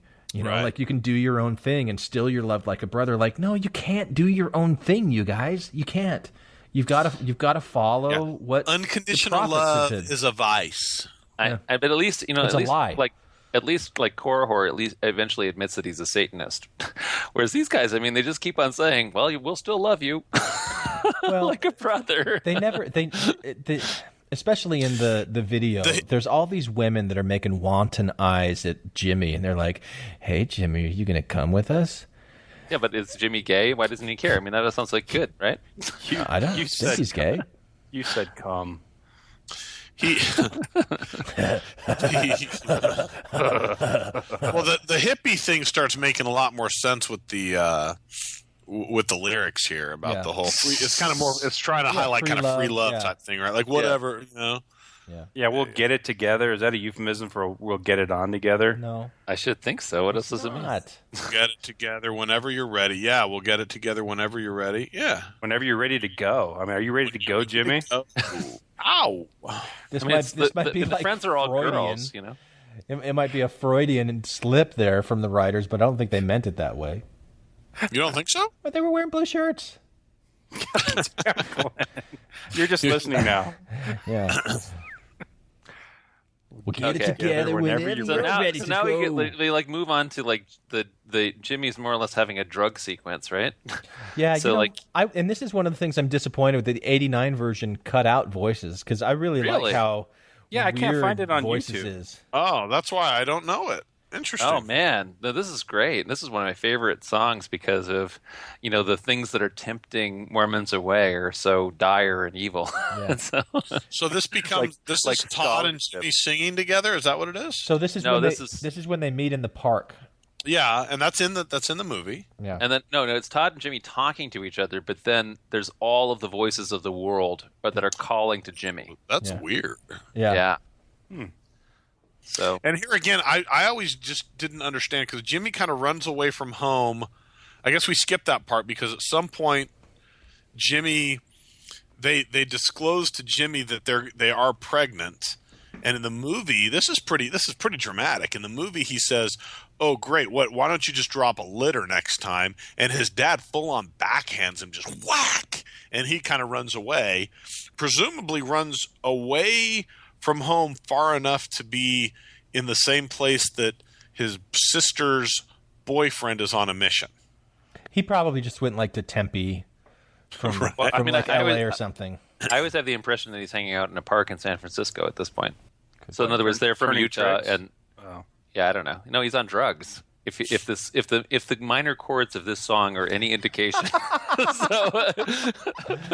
Cool. But the baddies from his hometown go with him to wherever he runs away to. Yeah. Well, they were ready to go. Were they ready to go? Remember, it's the summer of fair weather. They're going to the summer of free love in San Francisco, or whatever. Yeah, I did feel like they went away to California. Like I always thought Southern California, but. Hey, you're not in trouble, are you? Hey, man, what's with you? There's nothing wrong with this place. This is real life. Why shouldn't a guy be able to find himself here? Hey, friend, look, why don't you pack up and go home to your family? This place is nothing. Will you leave me alone? There's gaps. There's gaps. All right, okay. Find out for yourself. Find out the hard way like I did. Man, can't you see this place is zero? These people are zero. And where am I after 3 years? I'm still at point zero. Yeah, I've got a lot of theories and a sketch pad and a paper dream, but man, where do you find the answers? Voice. That's just a weird dialogue, man. From everywhere. Run over here, run over there. John. We've got things to blow your mind. So I go. What do I find? Nothing. Haunting voices rising, swelling, whispering mysteries, fortune telling. Voices filled with books and learning cry their wares to make me wise. We've got ways to get there faster, so I go to find nothing. Voices crying under tables, spreading secrets, spinning tables. Does anybody know anything that's real? Something that will last for a while. I can hold and feel and keep, that's more than paper and a dream, that's more than just the frost upon the ground. And when the morning sun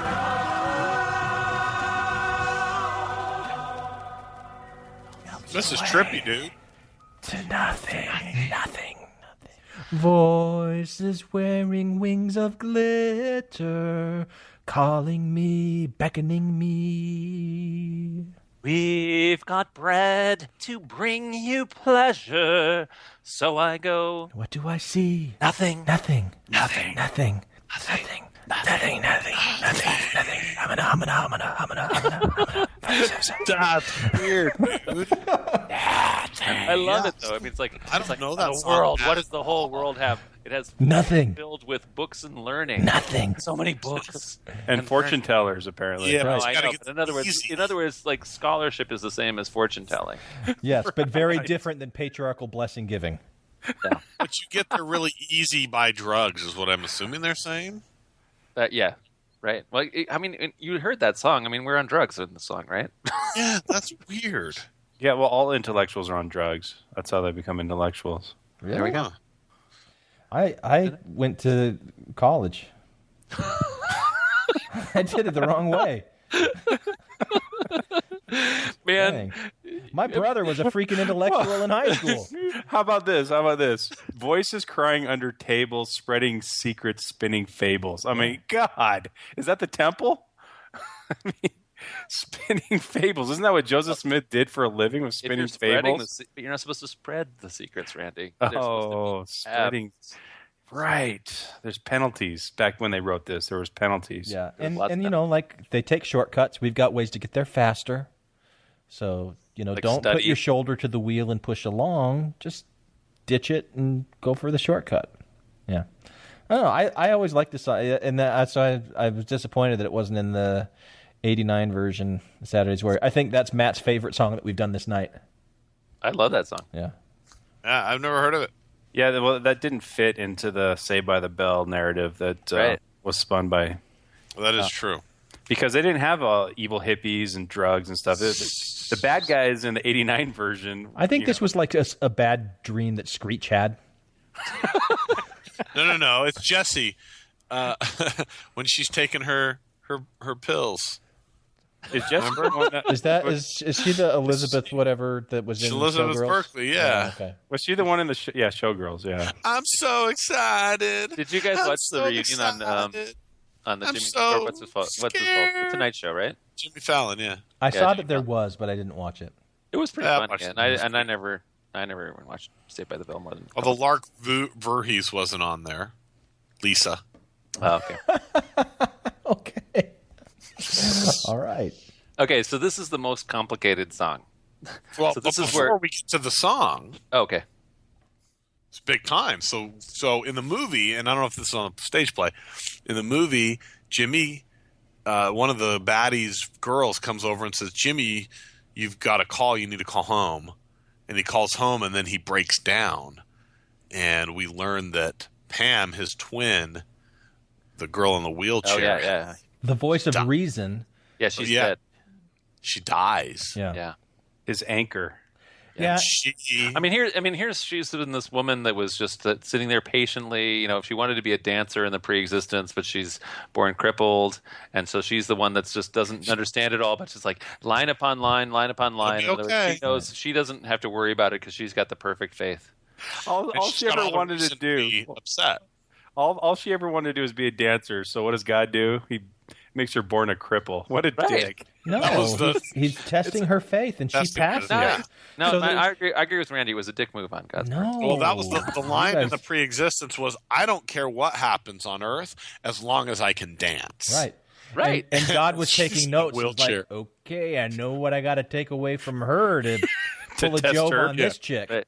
I know what I know. As long as I don't have any sex at all, I'll be happy on Earth. So if I can dance.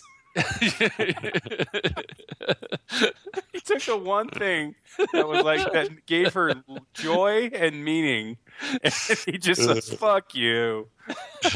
Let's see if you still believe in me if you can't dance. Yeah, but when she dies, what does she say to little Emily? She says, "It's so weird. It just seems like it was such a brief moment in the whole span of eternity." But you know what? She didn't throw it away just because she couldn't see it all at once. She maintained her faith. So line upon line. Her character, she is the hero. So for as much as you want to bash on all of the sexist themes that definitely are in here, the main hero of Saturday's Warrior is Pam. She's the ideal that every Mormon should aspire to. Well, except for, this is the kind of thing where the cops, the regular cop is the white guy rebel who isn't playing by the rules, and the chief is always you gotta play by the rules, MacGyver, or whatever the guy's name is. But then his partner is the black guy, and then the black guy dies. In other words, so she's 1 day from retirement. Sorry, right, exactly. And so she, or the gay guy. The wise gay sage in the movie. He don't live happily forever after. He if you've got a movie, 4 Weddings and a Funeral, guess who's going to die? It's the wise gay sage, right? So in the same way, the crippled girl is going to die. She's not the hero. The hero, so she's. She's kind of the Mormon hero, but Jimmy's the cautionary tale. Yeah, and so the best Mormon is Todd, right? Because he wasn't born. He wasn't given everything at birth. That's right. That was really weird too. It's I thought I was always taught in the pre-existence the valiant were born Mormon, and he seemed to be one of the valiant ones in the pre-existence. And then God does another dick move and makes him this suffering artist that just never fulfilled. No, you're seeing it wrong. See, God put him in that position to ensure that he would meet Julie, the person he was meant to be with. Any other way, and it wouldn't have worked out. So God, in His infinite wisdom, set that up. Yeah. Yeah. Right about His all-knowingness was turned on. Wow. Did God kill your puppy? Many of them. Yeah, my first puppy was Fifi. He killed him. You got to forgive God, man. I'm talking about the God of Saturday's Warrior. I know. Okay. So it all comes down to the big confrontation in the park, except for it's also between people that are either not born yet or dead.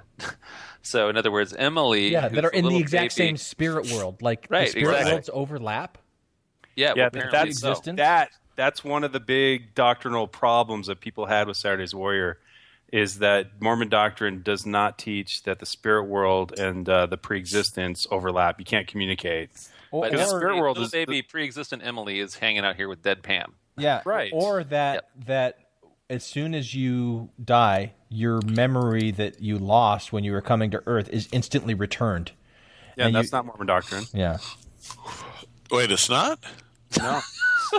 Otherwise, you wouldn't need missionaries in the spirit prison because that's true. The veil would be removed and you would know everything. Right. You'd be like, oh yeah, God. Right. Yeah, the same spirit which possessed you in this life will possess you in the next life. But then when do you get the knowledge of the pre-existence back? Yeah, the pre-existence after the judgment. Maybe. That's stupid. It hasn't been revealed yet, Matt. There's still Yes. many things yet to be revealed. And you know what, Matt? It's in the book of Joseph of Egypt. Right. It's not pertinent to your salvation, so stop worrying about it. Right. Well, it's like whether or not the pearly gates roll or swing. Yeah. All you need to worry about is paying your tithing, dude. Yeah. Cling to the trunk. Yeah. Pam, why do these things happen? I don't know all the reasons, Emily, but a lot of it has to do with free agency.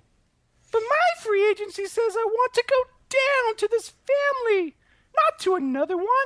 Oh, Jimmy, why didn't you keep your promise? Who am I? Where am I going? Here I sit all alone, not knowing why. Brace me up, I'm so discouraged. Help, I think I'm gonna die. How it hurts to be a no one. How I wish that I was someone really loved. Brace me up, I'm such a failure. Heaven help me up above. Isn't there someone with a hand to spare who can share what they have for my hunger? Isn't there someone who will take me as I am? Brace me up, not put me down. Make me feel like I'm as good as another.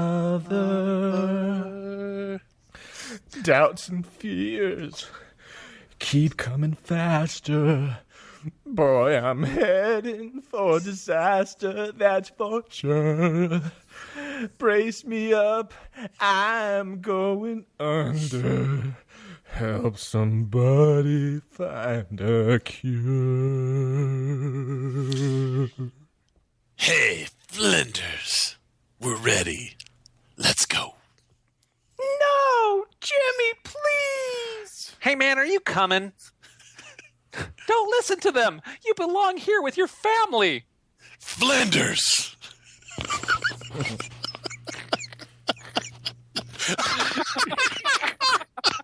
Your friend too, also, Randy. Oh, friend too.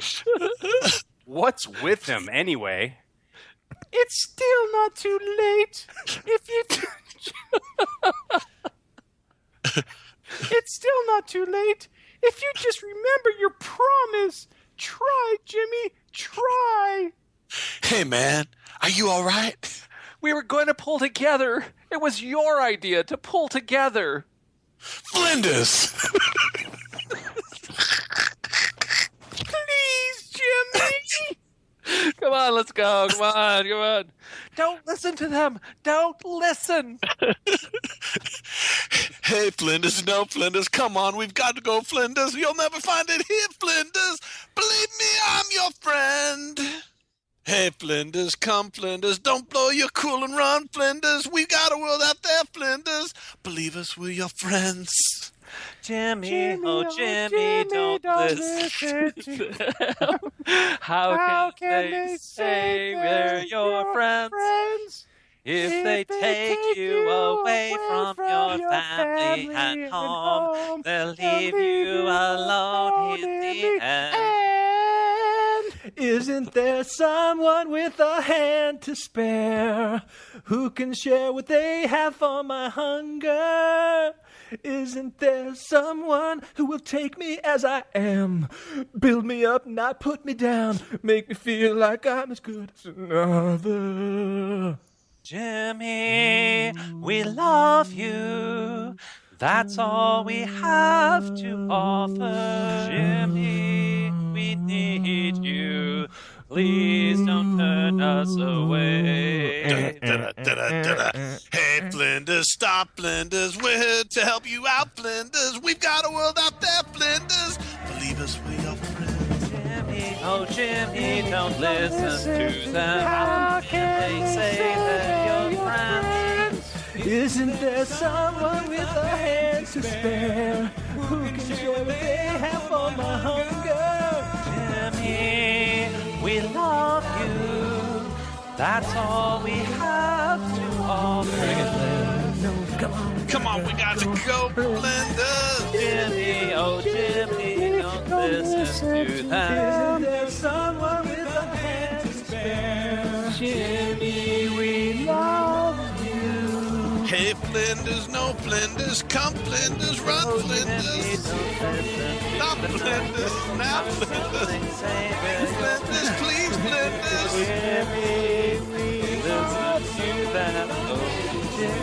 No, Jimmy, don't listen. Please don't turn us away. Okay, we failed. Very Jesus Christ Superstar. Yeah. Jimmy, we love you. Todd, it all fits together now, doesn't it? Because now you've been converted by Kessler and Green. I know. No, this is the greatest part. I love it that like this guy, and like every single missionary does. Questions, every single missionary brings home with them the person that they've converted. Yeah. That's just what happens. Right. Well, the one guy, because he only had one. Yeah. Yep. Yeah. Where did he serve? Oh, he served in Idaho, and he only had one baptism. Wow. No, San Francisco. Well, in the play, I thought he served in Idaho because I remember there was a line that said, "The people of Idaho need us." Wow. I can't believe that they were having a summer of love in Idaho. I guess the Flinders were from Idaho. Jimmy's on drugs in Pocatello. No, Idaho Falls, you dumbass. Okay. Oh, no, maybe it was Boise. Woo. It all fits together now, these feelings I've had. I lived before I came here.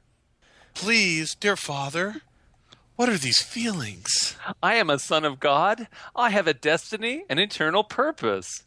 Feelings of forever come so very strong. They follow us like jewels that light the path behind. Calendars of time we almost Is that Marge Simpson?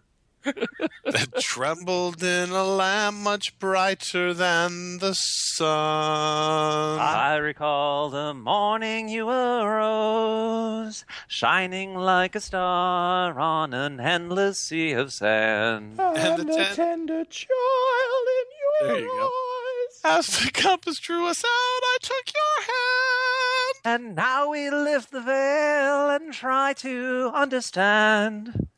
And reach for what we were before we were. To finally come again back to the start where we began.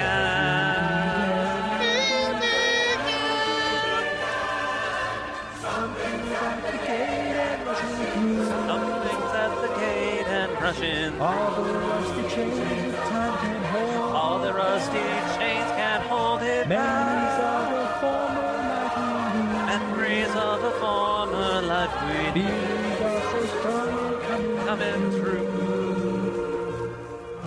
Coming through, coming through, coming through, coming through, coming through. Feelings of forever come so very strong. They follow us like jewels that light the path behind. Calendars of time we almost knew that trembled in a lamp much brighter than the sun.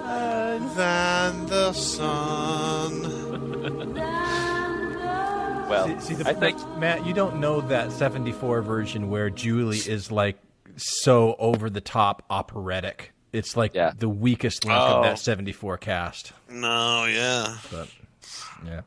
Yeah. Was that the last song? That's so it. now we Well, got there's the they have a couple reprise reprise. Yeah. But We've done it. Yeah. Wow. That took a lot less time than I thought it would. So for the 2 listeners that are still with us, congratulations. Go to our website and type in the word aardvark. Special and prize. you'll get an ice cream cone from us. I thought it was fun. Well, it's fun to record, but I don't know if it's fun to listen to. I don't know. If I knew that, because Glenn was like, "Oh, we're gonna do Mystery Science Theater 3000," and I was focusing on the play. But if I had known this was gonna be like a total sing along, I would have been listening to this shit on a loop, so I could have contributed better. Yeah, but I mean, Randy, that's lame because John's been talking about this for a month. Yeah, dude. Come on. Yeah, but it seemed like you guys. Come on. It seems like you guys abandoned it. You've dissed me, Randy. Yeah.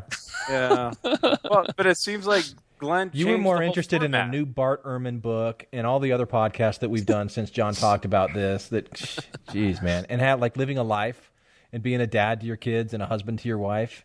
Jeez. And job. Come on, Randy. But what I'm really impressed with is that you guys have listened to this a lot. The soundtrack. Yeah. No. Besides Randy, I'm really impressed with the other 2. Besides Randy.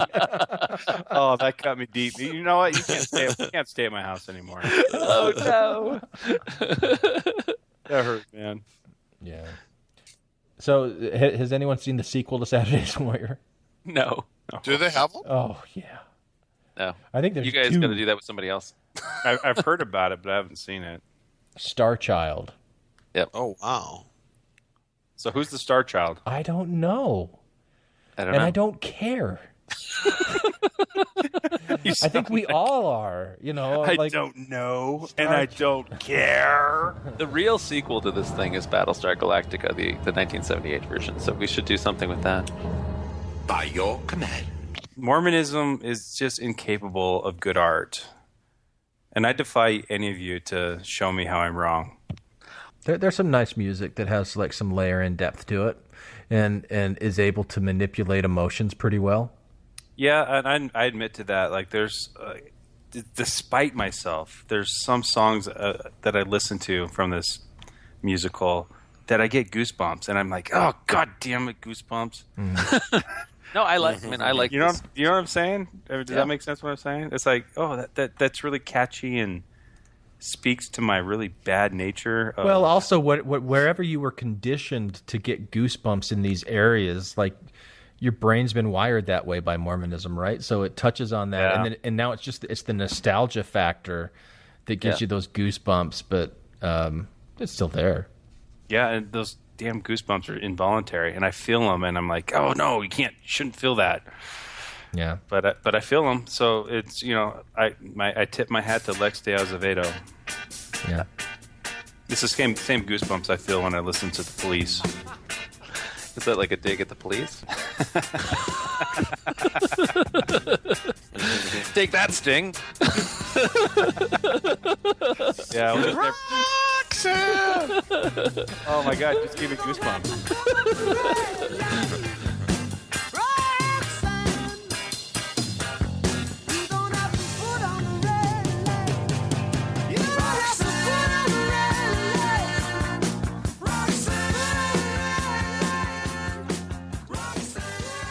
Hi, this is Dan from South Jordan, Utah, and I once threw away every R-rated movie I owned, thanks to a bishop. I somehow forgot Heat. I guess it's the Lord's tender mercies.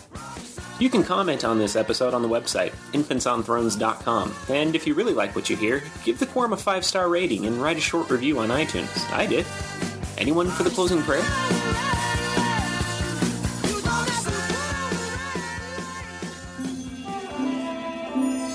There are those who believe that life here began out there.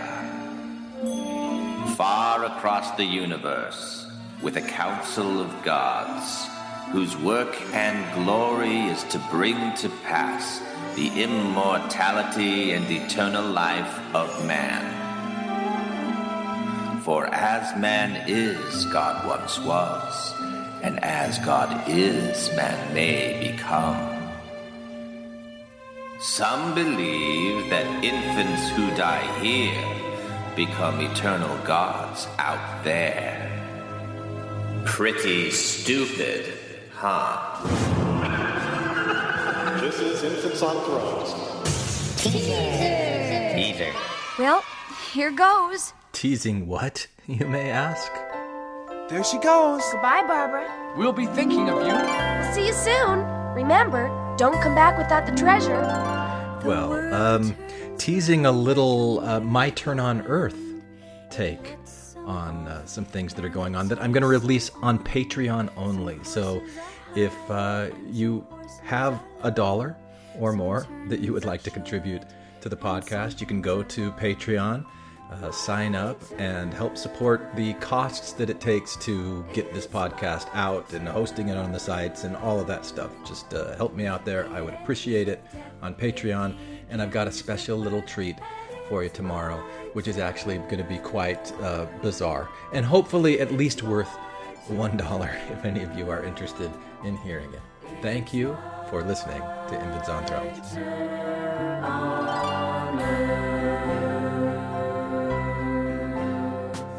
Never mind just how long you stay, the size, the shade of the horse you've got.